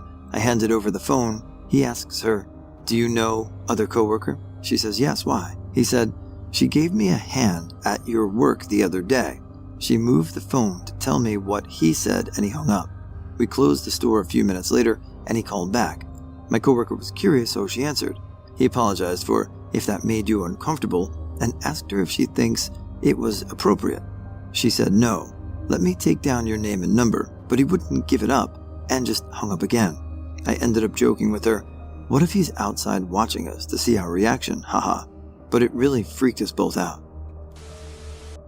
When I was 19, I worked in a thrift store. Usually I was back in the donation center where people came to drop off their things, and we stored all of the donations before pricing them. When I worked the closing shift, we closed at 9 p.m., I was always the only guy in the back room, and usually there was one high school-aged girl out on the sales floor, while the one manager was in their office. The store also wasn't in the nicest neighborhood. It unfortunately wasn't too uncommon for people who were clearly whacked out on drugs to come into the store shortly before closing. I had to stay in the back room right up until closing in case any last-minute donations came in, but I often ended up having little to do back there, and as soon as 9 o'clock came around, I would just lock the door and head out front to help tidy up the sales floor. So when those customers did come in at the last minute, my job was pretty much to just stand by the door between the donation center and the sales floor, looking through the window in the door to keep an eye on those customers. I have no idea what I would have actually done if anyone ever did mess with one of my coworkers, and I'm glad I never had to find out. But it was always very unnerving to see those people come in, especially with just one young female employee all alone with them. I worked at the university and was in over break working on a lecture tour I was organizing. I was alone in my building. I'd opened it myself, and the other 3 offices were closed still. Had to disarm the alarm and everything. Last person in was maintenance closing the door behind me the night before. I heard kind of creaking sound and looked out to see a swivel chair in the hall, a few feet from the student secretary desk I thought it was at. I went back out, checked the alarm, but nah, I was still the only one in the building. Later, I heard the creaking again and looked, and it was about halfway down the hallway toward my office. When I went to leave, it was right by my office door. It wasn't the only thing that happened in that building that was creepy, but it was the most obviously odd. Maintenance had security pull video, and we got to see it happen on camera. After that, most of the workers wouldn't go in alone. Same building, in the bathroom, I went to close the lights to shut down for the night and saw a woman's feet in one of the stalls. Knocked to let them know the building was closing, and the door swung inward. Stall was completely empty. Apparently, I was the only one to see that though. Serious. People who have encounters with aliens, cryptids, demons, or other paranormal beings, what are your stories? Posted one day ago. When my family would visit my grandparents when I was 5 to 8 years old, I was convinced I'd see an outline of a person standing in the basement doorway at night. Like totally 100% sure there was a figure standing there, only it was much too dark to make out any features, and it definitely was not any of my family members. Figure was much too tall. Everyone else would be asleep on their guest beds, and I'd be lying there in the darkness, unable to move because I was so afraid. I remember my nightgown being soaked with sweat, despite it being freezing in the basement, like I was that terrified. Anywho, my grandparents ended up moving out of that house, but even then, once in a while back home, I swear I'd see a shadowy figure peering around the doorway to my bedroom. Again, not a member of my family, as the figure was much too tall. A few years later, I mentioned it to my grandfather, who jokingly said it was probably a dead soldier looking for his whiskey. I was about the age of 9 or 10 and was hanging out with my older sister and an older family friend with my dad in my basement. It was dark out, and at one point I decided to look out the window. To my surprise, I see what I thought was a UFO lit up and looking like it was made out of gold, shining, just hovering about 300 to 500 meters above a field beside my house. I started freaking the fuck out because I was super into aliens and UFOs so much that I almost started crying in pure awe looking at this golden glowing object. I tell my sister and friend, and they start spazzing out too, wondering WTF it was. Well, we all freak out together and sprint to get my dad, and he comes outside and stares at it with us. He tells us it's just a blimp and not to worry, and all of a sudden, I feel like the biggest idiot in the world. I felt pretty stupid for thinking, wow, I just witnessed a UFO, and felt bad that I made an entire scene out of it for everyone. I calmed down, and maybe 5 to 15 minutes later, when I went to check on it again, it was nowhere in the sky. Fast forward 10 to 15 years, and I was talking with my friend who asked, remember that UFO we saw when we were kids? I said, oh, you mean that blimp? He proceeds to explain that my dad just said that to calm me down because I was going to have a heart attack. Boy, did I feel stupid now. Now that I recall, I've never seen a blimp my entire life in the town where I live. I live in the same place, let alone a glowing golden blimp, let alone one just hovering in the sky at night. I still remember the color and glow of that object that I was looking at today because I freaked out so bad it's burned into my memory. From my memory, it's like I was looking at a Zeppelin made of gold, shining and with floodlights on it. Never seen another UFO or anything paranormal since then. I was about to turn off my light and fall asleep. Before this though, I was just kinda looking at my closet past the foot of my bed. It's a sliding door closet that partitions part of my room into storage. So I'm looking at it and the door starts to kind of sway and it slides open, about half a foot, slowly revealing an inky darkness. I leap out of my bed and just close it while it's in the middle of opening and just say, nope, don't do that. After this, I kind of just talk to the room saying that we need to share this space and that I didn't understand or appreciate the point of opening my closet. Since then, no problems, and we ended up moving out. I was about 6 years old, living in an apartment complex in El Paso, Texas. I would always see shadow figures in my apartment. They'd be in the corner of my eye, watching me until I turned the light on. But the most terrifying encounters had to be one day, when I was getting ready for a nap. My parents kept my doors open because I was a troubled child, so I was laying down, and I see one of those shadow figures walk past my door, turn to look at me, and run away. Another time I went into my room, it was dark. I saw a shadow figure with blue eyes, about 6 feet tall, sitting on my bed, and once he noticed me, he vanished. When I was a teenager, probably about 16, I started developing bad insomnia. Our house at the time had 2 stories and a basement, and was on just over 2 acres of land. So close to the neighbors, but far enough away that there wasn't much neighborhood lighting, so it was dark outside. One night, I was home alone with my younger brother, while my parents and youngest brother were at the hospital with my dad who had just had surgery. My brother was asleep, and I was just starting to go to sleep around 3 or 4 in the morning when suddenly I heard heavy footsteps downstairs and someone walking back and forth. Naturally, I thought someone broke in and I was terrified. I determined that if I remained quiet, whomever broke in would just take some stuff from the main floor, we didn't have many valuables, and leave without risking walking anyone up. When day came, it turned out everything was fine and nothing was taken. There was no trace of any intruder. Eventually I got over it, but about a month or 2 later I heard it again, and again, and again, always between 2 and 4 a.m. and always on the floor below me. My family doubted me because of the insomnia and my general sleep deprivation. One night I was up really late with my mom and we heard it together. Not only that, but this time it was on the same floor as us. She said, no way, that's just Dad, I'll go look. When she came back, she looked surprised and informed me Dad was fast asleep. The validation was nice, but I would have preferred sleep deprivation hallucinations. Over time, the rest of my family heard it. We called it the poltergeist. It was never malicious, but one day we found one of our hammers bent backwards, which was weird. We set up a night vision camera and eventually did capture the sounds on tape, along with what sounded like a glass set on the counter and a heavy sigh. Unfortunately, we accidentally and stupidly taped over it when recording the Super Bowl. Mom, in all her brave glory, once heard it in the basement and went down to tell it that it was dead and to go towards the light. If I recall, we really didn't hear it after that. When I was between 6 and 10 years old, my mom and I lived in a house where I would be visited by something at night. It would always be preceded by a dream where I would be looking at a book in the back seat of a car, and all of a sudden the words would start bleeding down the page. Was it a dream or was I awake? As I would come out of the dream, I could feel a presence coming into my bedroom and looking at me. I would be awake with my eyes closed, terrified at what it could possibly be. I often felt like it was menacing. I would eventually fall asleep. Sometimes, though, I would scream out loud and my mom would come in with a broom saying, "Where is it?" trying to calm my fears. I used to stay home by myself as a kiddo as my mom worked 2 jobs at the time. I would make jokes looking at 2 Nintendo controllers saying, "If there's someone here, pick up the controller and play," acting like I was tough, calling it out. Of course, when I would do this, rest assured, it would be there that night. We eventually moved out of that house and all these things stopped. When I was much older, my mom would tell me that when I was younger, I would tell her, "You can't see them right now, but they're laughing at you." I don't recall saying that, but then again, I believe I may have repressed those memories. As an adult, I told my wife about it.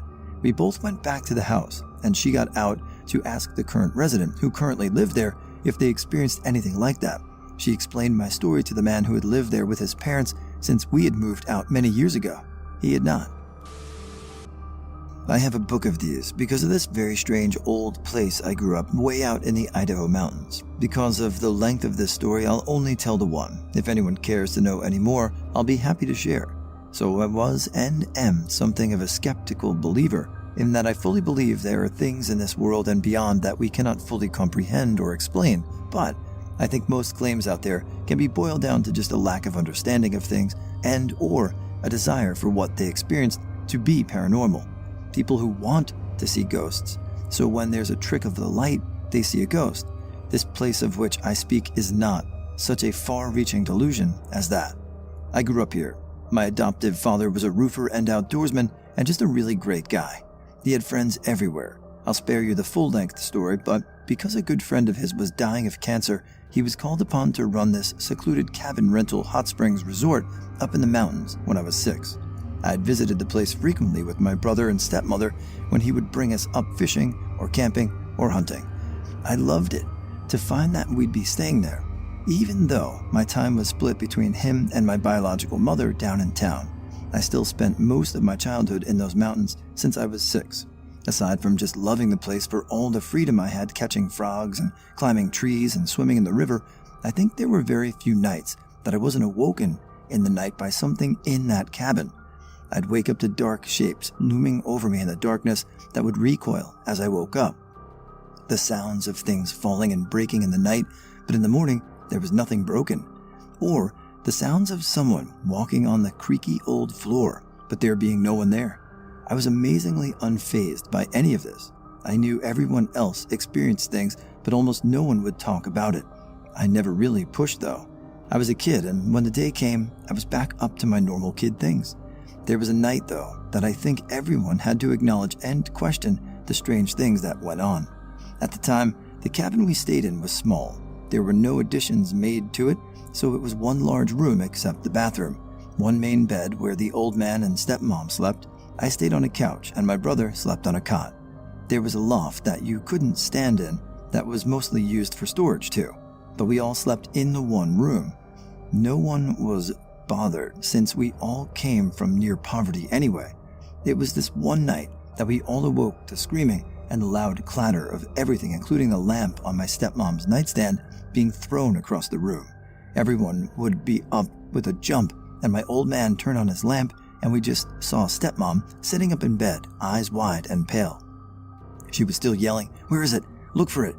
When we all collectively asked what she was talking about, she just sort of quieted down. She made it very clear she didn't want to talk about it, and that it must have been a dream. But after we cleaned up all the broken stuff and laid down to go back to sleep, no one believed her. I don't think anyone slept that night. Even the next day, we couldn't get out of her what she had seen at the foot of her bed that made her freak out the way she did. We all doubted it was a dream, though. She had made it very clear she never wanted to talk about it and wanted everyone to just forget it had happened. And you almost could forget. It never happened again. Not long after, she convinced the old man to build an extension on the cabin to give them an actual bedroom. I never forgot, though. there was this glass angel figurine that stood about 1.5 feet tall that she'd gotten at a yard sale years before, that sat across the room on the old box TV we had that was broken when she threw her lamp across the room at whatever she saw. There was a lot of stuff broken by accident that she just threw out, but she tried to fix this glass angel, and so it sat there, pretty well fixed, actually on top of the TV for years, even until after she died, as a constant reminder of that night to me. Well, once I got home from college, I started reading and then went to bed. A normal night, I thought. So I dreamed that I'm drowning, and literally another person like me appeared in my dream. He smiled at me and said, "You're going to die." Then I woke up almost drowned. I wasn't breathing while I was sleeping and couldn't breathe through my mouth. I took a deep breath and went back to sleep. I literally couldn't stay awake. I fell asleep immediately. Then I dreamed I was with a cousin in my room and we were going to open the door and I couldn't reach the lock. He looked at me, smiled at me, and told me, "You're going to die." I woke up again, and the procedure from before was repeated. I fell asleep again, and then in the dream I'm with 2 friends, and I tried to talk to them, but they wouldn't listen to me. Then they saw me, smiled, and said, "You're going to die." I woke up again, but this time I couldn't take a breath. I was literally not breathing. My whole body felt like it had tingles. You know, like when one foot falls asleep? Only that I felt it all over my body and it hurt a lot. I also felt a loud ringing in my ears. I felt as if my eardrums were going to break at any moment, and I also felt as if something was on top of me and it would not let me move. I clarify, not so believing, but I was in panic. So I thought of my loved ones and that I could not die yet. So I mentally said, "God, get this demon out of me." And this is where things get unreal. I felt my body contorting. I heard the cymbal sound loudly, and then a light came out of my body. And finally, I felt like someone had pushed me hard in the middle of my chest, and then I didn't feel anything else. I was able to breathe again through my mouth. I turned on the light in my room, and there was blood coming out of my nostrils. That night, I did not sleep, and I just thought okay, this is the reason why I could not breathe. And I did not give more importance to the matter. I was trying to convince myself that I had dreamed everything. And when it was time to go to university, I undressed and got into the shower. I looked between my chest, and I had a pretty thick cut there, and something deep, since there was still blood coming out, and that's when I realized that shit had not been a dream. I don't know, maybe someone was playing Ouija that night with my soul. A house I lived in college had a ghost named Violetta. I never really put much stock in it, but one night at 2 a.m., I wake up to a woman scratching, whispering, "Hello?" right outside my 3rd floor window. I have a long history of talking and walking in my sleep, but I can tell after I wake up what's real and what's just my mind. This was 100% real. One of my housemates was pulling an all-nighter and was cooking in the kitchen that night, and at 1:45 she heard footsteps coming up our basement, which was padlocked from the outside, and I had the only key. The roommate next to me asked me the next morning if I was sick, because I was coughing non-stop for a while around 2 a.m. I was not coughing. I was laying in my bed wide awake and dead still, trying to come up with a rational explanation for what had just happened. Finally, our midnight chef heard footsteps go downstairs around 2:30. Me and my cousin were driving home from Yellowstone. It's about a 3-hour drive from where we live, and it was about 9 at night. We decided to get out at a gas station in Cody and get some snacks and fill up the gas. I was filling up the gas and she was inside, so I was outside alone. I heard my mother calling my name and assumed I had just butt dialed her or something, so I checked my phone. My phone was off, but my mom kept calling my name. Convinced I was just imagining things, I went inside. We got the snacks and went back out to the car. I remember feeling uneasy, and I guess according to my cousin I had a panic attack and passed out. I've talked to a few people about this, and we still don't know what it was. Security guards of Reddit. What is the creepiest thing you've seen or experienced during your shift? Posted 1 day ago. I'm security dispatch at a tribal casino. I do the phones and radio stuff from an office that also has access to some of the surveillance cameras. One night, my supervisor and I were just chatting in my office. One of the surveillance camera monitors was on one of the hotel hallways. We both noticed the hallway lights on screen flickering a little. Then, as we watched, a vaguely humanoid but invisible shape moved toward the camera from the far end of the hallway. It moved off screen, passing under the camera. We both just kind of glanced at each other, then looked back at the monitor. Nothing ever came from it, except now we had a story to share whenever the topic of the casino being haunted came up.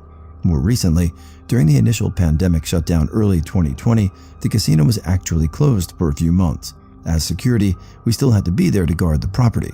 It was pretty spooky being empty and no slot machine noises, no overhead speakers playing music. Lights in the hotel rooms would randomly be turned on when no one was in the hotel.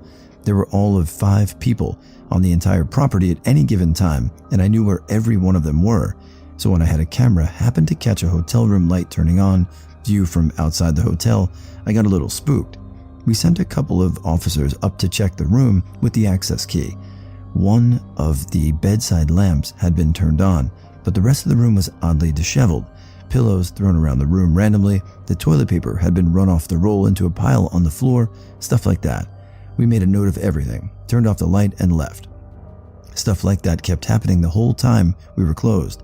All the hotel room lights would be verified off, then sometime in the night, a room would light up and be found tossed when we'd go check on it. I was doing security in a hospital at the time, decided to do the basement patrol with a flashlight for funsies. I was sweeping the light into the offices when I saw a semi-transparent man staring back at me from inside one of the rooms. Well, I nearly shit myself before I realized I'd caught my own reflection in the glass because of the flashlight. I worked swing shift, 3 to midnight, security at a ski resort. Every night when my shift ended, I had to walk down the mountain to the bus stop to catch the last bus of the day to get home. It was about a 15-minute walk from the security office to the bus stop. It was thick woods on either side of the road and no streetlights. It was also dark as shit. A pack of coyotes lived in the woods, and every night on my walk, they would circle me the whole way to the bus stop. I'd hear them making spooky noises. I'd see their eyes shine through the trees. Every once in a while, I'd see one running across the road ahead of or behind me. First job as a security guard, I was patrolling a big factory when I started hearing a metallic clang repeatedly for every 5 seconds. Sound was really loud, and at night, being isolated, it was pretty scary. I investigated and found nothing. Back to the guard post, I tell the story to my colleague and he laughs at me, thinking that I exaggerated the story. Next day, same thing happens, except this time, I radio my colleague so he can hear the sound. He started to panic a bit too. That shit was definitely unusual. For days, we kept hearing the same stuff without finding what it was, until one day, I noticed a partially detached pipe banging against a metallic plate. The sound was just as loud as a fork put down on a plate, but was amplified like crazy thanks to the structure of the building. Same job. One night I spotted a humanoid shadow passing quickly in front of me. Getting a grip, I decided to follow it, but immediately lost it. It was the same building as before, by the way. I called my colleague as there was a maintenance team on night shift, and they are supposed to warn us if they enter certain buildings as they are under alarm. My colleague wasn't aware of that, decided to verify, and it was them. They just figured it wasn't worth the call as they didn't enter a zone that was under alarm. Things that made this creepier, I was only carrying a shitty flashlight that barely lights up to 5 meters. Nothing paranormal, just your standard real-life creepy. I worked at an apartment complex. A naked woman went off the 9th floor balcony. I was the first one there. She had a scrap of bedsheet tied in a loose half hitch around her neck. Both legs were broken in multiple places. Her skin was intact, but she was mush inside. She took a few shallow breaths and died. She and a guy were into bondage and slave play. For some reason, she wrapped a sheet around her neck and tied the other end to a couch and hung herself from the balcony. He decided to save her by cutting the sheet, and she fell. Police came and ruled it a suicide, and nothing more came of it. There were lots of characters in that place. One old guy with half an ear shot off liked to tell me about landing on D-Day and how he saw a guy cut vertically in half by machine gun fire before they got off the landing boat. He was drunk and incoherent most of the time. An extremely attractive young woman was dating a felon with an ankle monitor who worked at Hooters as a cook. She was studying neuroanatomy, but she says her boyfriend would not let her study because it was interfering with him getting constant sex. She was going to drop out of college because he needed her. A very flamboyant gay guy was high and smashed his hand into a car door, leaving a heavy blood trail for me to follow. I thought someone had been stabbed until I tracked him down. Someone being stabbed in this place would not have been surprising. A guy told me about losing $50,000 at the casinos in the past 3 months. Where does he get $50,000? His girlfriend's account, and she does not know yet. A lesbian couple had a major fight, which ended with one of them being sent their purse up the empty elevator. The elevator opened on an upper floor right in front of a crackhead. She took the purse and immediately ran away with it and came back totally messed up on crack. My first day on the job there, a drunk guy was laying on the floor outside his apartment. He was yellow from jaundice, called an ambulance, and the crew looks at him for like 10 seconds and says, "He's just drunk, goodbye." He could not stand, and he thought putting his key in his belt loop would open his door. I called again, and the second ambulance crew realized he was going to die and took him. A woman told me that Satan put his tail up her ass while she was in the elevator. The woman had mental issues and would go off her meds every time she was due for an evaluation for her benefits renewal. But it is possible she was raped, and this was her way of saying it.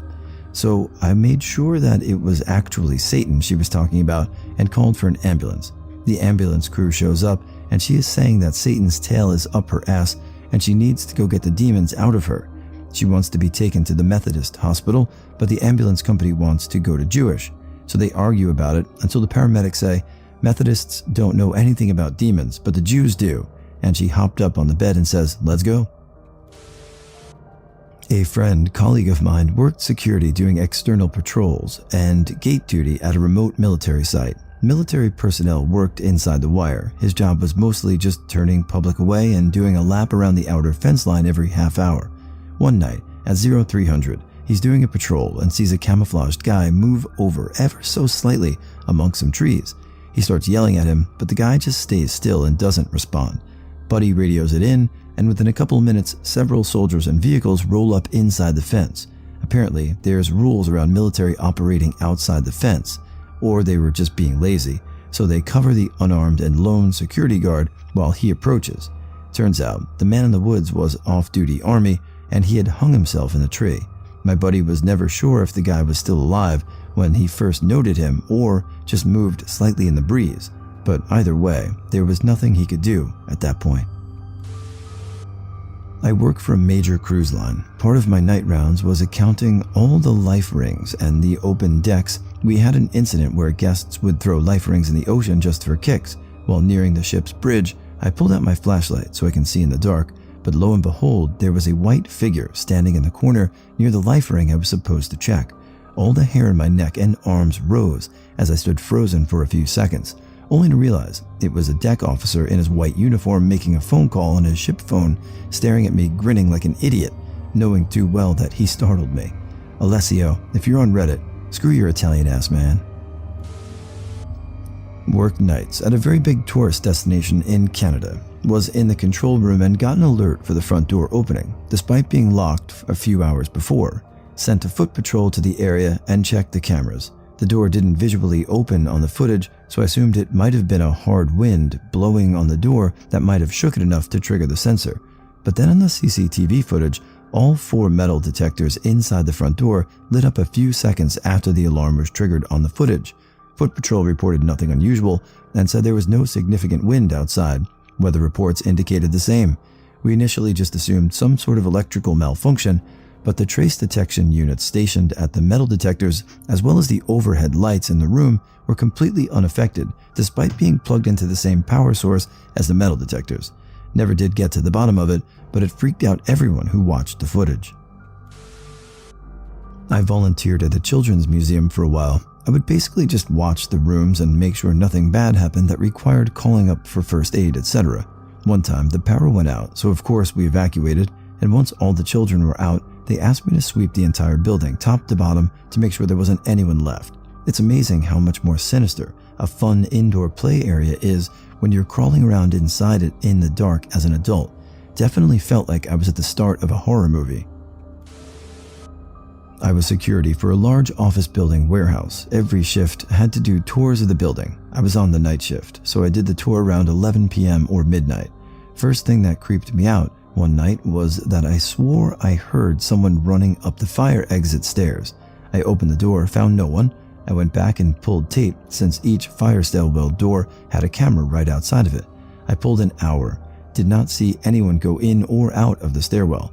The one incident that made me end my tour early one night was an administrative assistant had a Staples "that was easy" button on her desk that went off by itself. When I got up to that floor, I saw lights that were left on, which is a totally normal thing to happen. As I got closer to the assistant's desk, the light shuts off. I got such a weird feeling, like someone was there.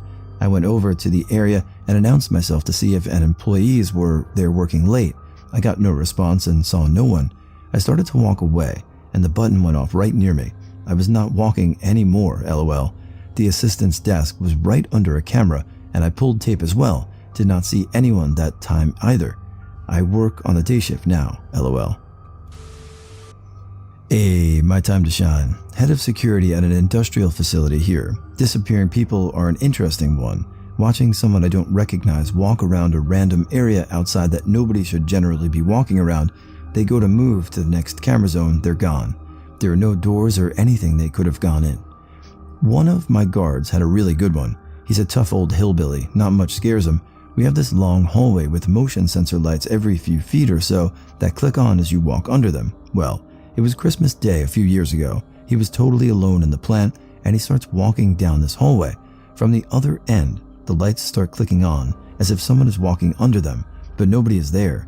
He got a little unnerved, but went ahead and yelled, "Hey, what the hell are you doing?"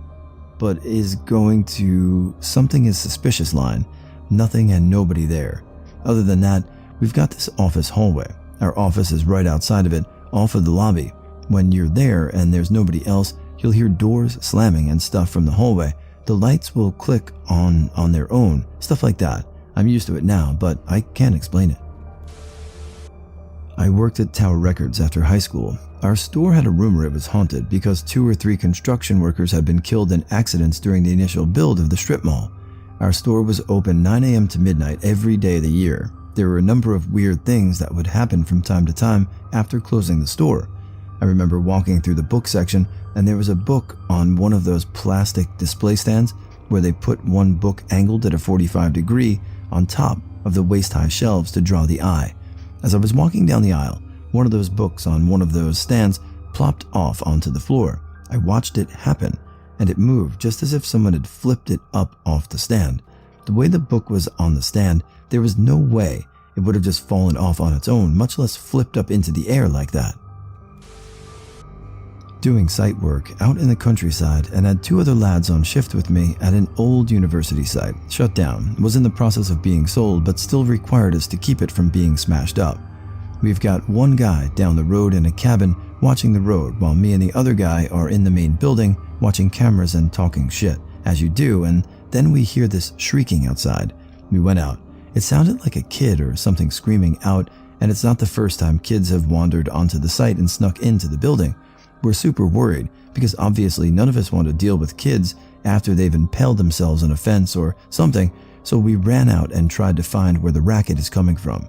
Let me be clear, it's like 1 a.m., cold and foggy, and most of the site lights have been turned off as the buildings were no longer used, and we're hearing this shrieking, whatever it is, sound bad, and we're getting closer. Me and the other fella are dreading what we're about to walk into. It sounds like someone is getting murdered at this point. Foxes. Fucking foxes, banging in the trees just beyond our perimeter. As we saw them, they stopped what they were doing and darted, but Jesus Christ, it shit us all up. If you've never heard them before, try and find it on Google or something, but it's pretty unnerving. In the 70s, I was a night security guard at an upscale downtown department store. It was in a big rectangular building with 3 floors and a street-level bargain basement over an underground parking lot that served our store and the hotel across the street. The building had 4 stairwells, one on each corner. The stairwells provided emergency egress from the parking lot too, so the doors to the lower parking levels had to remain unlocked. The ground floor landings of the stairwells looked like a charnel house. Display could not be dissuaded from using the stairwell to stash mannequins, all stripped nude and in various levels of assembly. We had bums. They're street people now, but they were bums then, and the bums would inhabit the parking levels to stay warm, then come up the stairwells to street level, where some would pause to have sex with mannequin parts. I wasn't allowed to patrol the stairwells. The inside doors were alarmed, but I could hear them in there. All I could do is pound on the door and yell threats. Housekeeping would come in at 0600 or so. I'd tell them, "Bums in the stairwell again." They'd sigh and go get their hazmat suits and disinfectants, shut down the alarms, and head for the stairwells. We all hated the display department. What is the strangest, creepiest thing that has happened to you that left you saying, "What the hell was that?" Posted one day ago. Went camping with school. Stayed in a fairly nice campsite in the woods. The very first night, about 6 of us shared a big tent and we're all laughing and joking as kids do. Then, one of the lads suddenly says, "What the fuck is that?" with a genuine look of horror on his face. So we rush to his side of the tent and peer out into the darkness toward the big communal campfire, and I shit you not, all 6 of us saw what I can only describe as a pair of white legs, no upper half, walking around the campfire before vanishing. We were in shock for a while before we all collectively just laughed hysterically whilst crying inside. Still to this day, I have no idea what we saw. It genuinely looked like a pair of white trousers just walking around. I had surgery recently. I remember having a dream while under anesthesia where I was lucid and knew that my dream body was not real and that my real body was on an operating table. In the dream, I was back in my apartment and my cat kept trying to jump up on me, and I kept thinking, "No, you can't jump up on me because I'm actually on a table and you'll mess up the surgery." I have no memory of waking up during surgery and have no idea how I knew, but I remember feeling a lot of distress that my cat was going to mess up my surgery. It's left me with a really bad, weird, creepy feeling even weeks later. The time I visited a nursing home with my friend so she could see her mom. We were on our way out when some old lady in a wheelchair gestured towards me and started calling me my mom's name. My mom's mom died in that nursing home, and it was likely one of her friends, and I look a lot like my mom, at least when she was my age, so I can see how she'd confuse us. I couldn't stop to talk to her because the nurse saw and told us we shouldn't.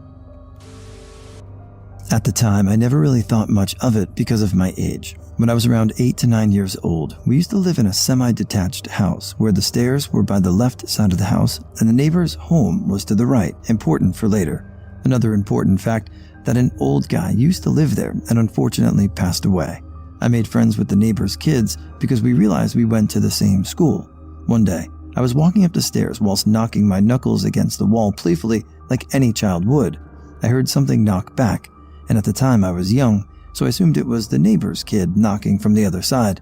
I knocked again and heard the wall knock back. It wasn't until I recalled the memory and floor plan that the neighbor's house wasn't aligned with the stairs. The other side of the wall I knocked on was plain land. I tend to suffer from bad dreams, and occasionally a lucid one. I always sleep with the door open, so a bit of moonlight comes in, just enough to see a silhouette. One day, I'm in between being awake and being asleep, and there's a black silhouette of a person standing in the door opening. I start screaming like crazy, and at the same time, this person starts screaming too and runs towards me in the dark and sits on top of me. I scream even louder, almost to the brink of crying out of panic. This continues for a good few seconds until I recognize the voice. "Calm down, it's me." Turns out, it's just my girlfriend, who'd gone to the toilet. Tries to go back to bed as silent as possible and is met with insane screaming. There was a debate for some time, who scared who more. When I was in high school, my family and I lived in a loft above an insurance business downtown, and it was a smallish building. Small enough that there was only room for one apartment, so we were the only people living there. At the time, I would get up the earliest, so everything was pretty quiet, aside from the usual car noises from outside. One Monday, I woke up to my alarm and I thought I heard a jingling sound. I turned my alarm off and sat up in bed listening for a few seconds before I heard it again. I couldn't think of an explanation. I didn't have anything with bells on it that I could think of. I looked under my bed and around my room to see if anything had fallen that would make a sound like that, but there was nothing. The setup of this apartment was weird. I had to walk through my little brother's room to get to my room, and so I walked through his room on my way out to the living room and kitchen. My brother was still sound asleep, and I didn't see any toys around that would jingle like that. Upon entering the living room, I immediately noticed that the laundry room door was open, not wide open, but cracked open, enough to make it obvious. We always kept that door closed unless we were in there doing laundry. I looked around and didn't see anything out of place. When I got back from school, I asked my parents and brother if they had left the laundry room door open, and they claimed not to. On Tuesday, everything was normal, but Wednesday the same exact scenario happened again. I woke up and heard unexplained jingling and found the laundry room door cracked open again. Fast forward about a year later. My mom had moved the stove for the first time since we lived there, and we found cat toys underneath. Cat toys with bells in them that jingled just like what I had heard before. When we initially moved in, my mom had found what appeared to be cat litter on the floor in the laundry room. She had even heard a cat meowing at one point and looked everywhere only to find nothing, and assumed that it must have come from outside. After piecing all of this together though, we couldn't help but wonder if we had a ghost cat from a previous tenant living with us. Batting at the jingle toys and going into the laundry room to use the litter box, the door was open just enough for a cat to fit through. It never happened again after those 2 days though. Weird. A guy fishing with a fully dressed outfitted dummy. It was in Luray, Virginia, along the Shenandoah River, a pretty isolated area. We were walking our dogs and passed 2 guys at river's edge fishing. Not that unusual, until I realized that one of the guys was in reality a dummy mannequin fully dressed in a fishing outfit. Its arms were out, rigid, holding a fishing pole. I totally freaked out internally, but kept telling myself I must be imagining it. I didn't say anything to my husband because I didn't want to draw the attention of what might be an absolute lunatic. As soon as we got past them, my husband, the most level-headed guy in the world, looked at me and asked if I'd seen the guy fishing with a dummy. Cue internal screaming. This was just this morning and supremely creepy, so why not? My husband and I woke up around 6 a.m. to the sound of a sick cat yowling. If you've had a cat, you know exactly what kind of awful sound that is. It's a windy and storming all night, so this was loud enough to be heard over the tail end of the frozen mix. One of our cats is sound asleep at the foot of our bed. After confirming, yes, we both heard the noise, he asks whether I want to check on our kid or the other cat. I opt for the other cat. The kitten is sleeping in my chair and not pleased about being checked. Our kid is also sound asleep, not making awful sounds. I can't explain it. We both heard it. We'd lost one of our cats to a heart defect with a rapid deterioration. That low, pained yowl is a sound we definitely both know. It's living creature sound, and it sounded like it was just outside our door. We both woke up in a cold sweat. It's possible that we both had a nightmare and woke up at the same time. The one thing I do know is that it was absolutely not how I wanted to wake up today at all. We've definitely been pondering what the hell that was on and off all day. My friend and I were driving on a freeway when we both felt a random jolt run through our bodies. At first, I didn't realize my friend had felt it and kept it to myself. When I say jolt, I don't mean the car or seats shook and we felt a vibration from it. I mean we individually felt an isolated vibration, separate from anything else, move through our bodies. After that sensation, everything around us felt different.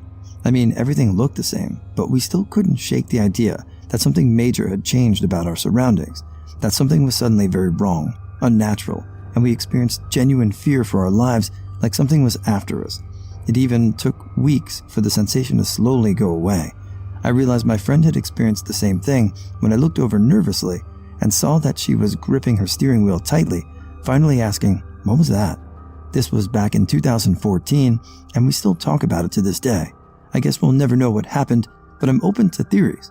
Someone once suggested that we drove through some kind of chemical agent or a pocket of natural gas without knowing it. I was on a volunteer fire department, and we were called out to a single vehicle rollover. There were 2 occupants in the vehicle, a guy and a girl, boyfriend and girlfriend, and the girl was very much dead when we got there. We waited with the guy on the tailgate of the vehicle until the ambulance arrived and stabilized him for transport to hospital.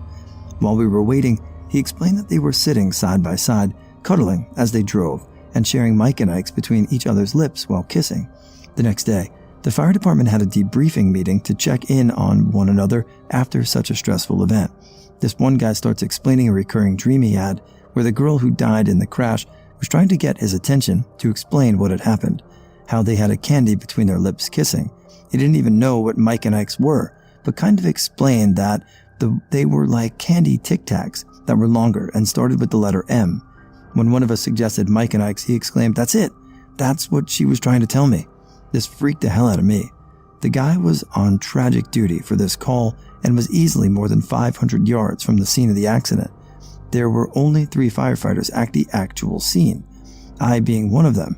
Because the accident was late in the evening, we didn't debrief immediately after because everyone needed their sleep. There was no way Buddy could have known this intimate detail of the crash. It was all unexplainable and easily the eeriest thing that I have ever experienced. I was walking my dog one day in the park. The park is pretty big, with a lake and a part where the path leads through the woods. Me being a dumbass, I forgot it was getting dark early, but I decided to continue walking. My dog is pretty big and protective, so I felt safe enough. She was walking loose ahead of me. Her collar has red lights in them. When we turned the corner through the woods, it was getting darker and darker, and even though I know the park like the back pocket, I turned on the flashlight of my phone. Anyway, a few minutes go by, just silence, sounds of my footsteps and the wind in the trees, when my dog suddenly started growling. I stopped. She's standing a few feet away, just a ring of red lights staring at the trees. I call her, and she's by my side in a second. I don't know why, but I dismissed it as a dumb doggy behavior like smelling a rabbit or whatever and kept walking. Very stupid, I know. So, we kept walking, dog by my side, my flashlight in front of me. We turn another corner, and my dog is growling again. This time I freak out a little and look around me with the flashlight. Nothing. It was just a minute of walking before the path led us back into the park. I could make a run for it, but I had this weird feeling. So I took a few steps forward and saw someone standing a little away on the path, just standing there, like they just appeared out of nothing. It was weird, and I immediately felt nauseous. My dog starts full-on barking, growling, back hair standing up. She's a very social dog, even with complete strangers, so this had to be bad. Her barking kind of shocked me into moving. The moment I grabbed her to turn around to make a run for it, the figure stepped forward. I never ran so hard. I ran all the way back to the little bridge that connected the neighborhood to the park. My dog was still with me, thank God. The moment I got home, I called the local police and asked them to check it out. They didn't take it that seriously because nothing bad happened, but they sent a car over. They found nobody, of course. I slept badly that night, and it took me a while to walk there again, even in daylight.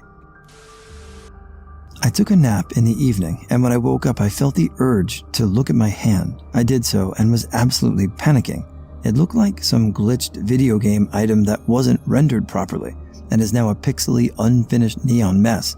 I just froze and couldn't even scream before I blacked out. Woke up and everything was fine. I wasn't on meds, sleep deprived, or had a sleep paralysis since I could move. I have no idea what the heck happened and can't find an explanation for what happened. Some guy tried to kidnap me at a McDonald's in the Hamburg train station. It totally sucked. I was trapped, sitting at this booth while this guy who sat across from me told me he was going to follow me to my train and take me away to marry him in Ghana. I was totally alone. No one was going to come. I tried to tell him to leave, gave him the cold shoulder, told him to fuck off, told him I had friends meeting me there. I was scared. He was going to follow me, so I stayed sitting in the seat with his evil, creepy fucking face staring at me for what felt like forever. Luckily, a policewoman came into the McDonald's asking about a backpack left outside. I jumped up and pointed at him and told her that this man is threatening to follow and kidnap me. She brought over 2 giant police officer dudes to give him a talk, and I hightailed it to my train. The weird part was I was the most scared telling the police on the guy than I was the whole time the guy was making threats. While I was on the train, I kept thinking, what the hell just happened? When I was at my wife's parents' house, she was in her bedroom, in her room, and I was on the bed and whistled and heard someone whistle back from outside of the room. Nobody in the house admitted to the whistling, and it sounded like it came from upstairs since her room is next to the stairs. I was later told it was her dad's mom, and she used to do that with him and his brothers when they were little in order to find them.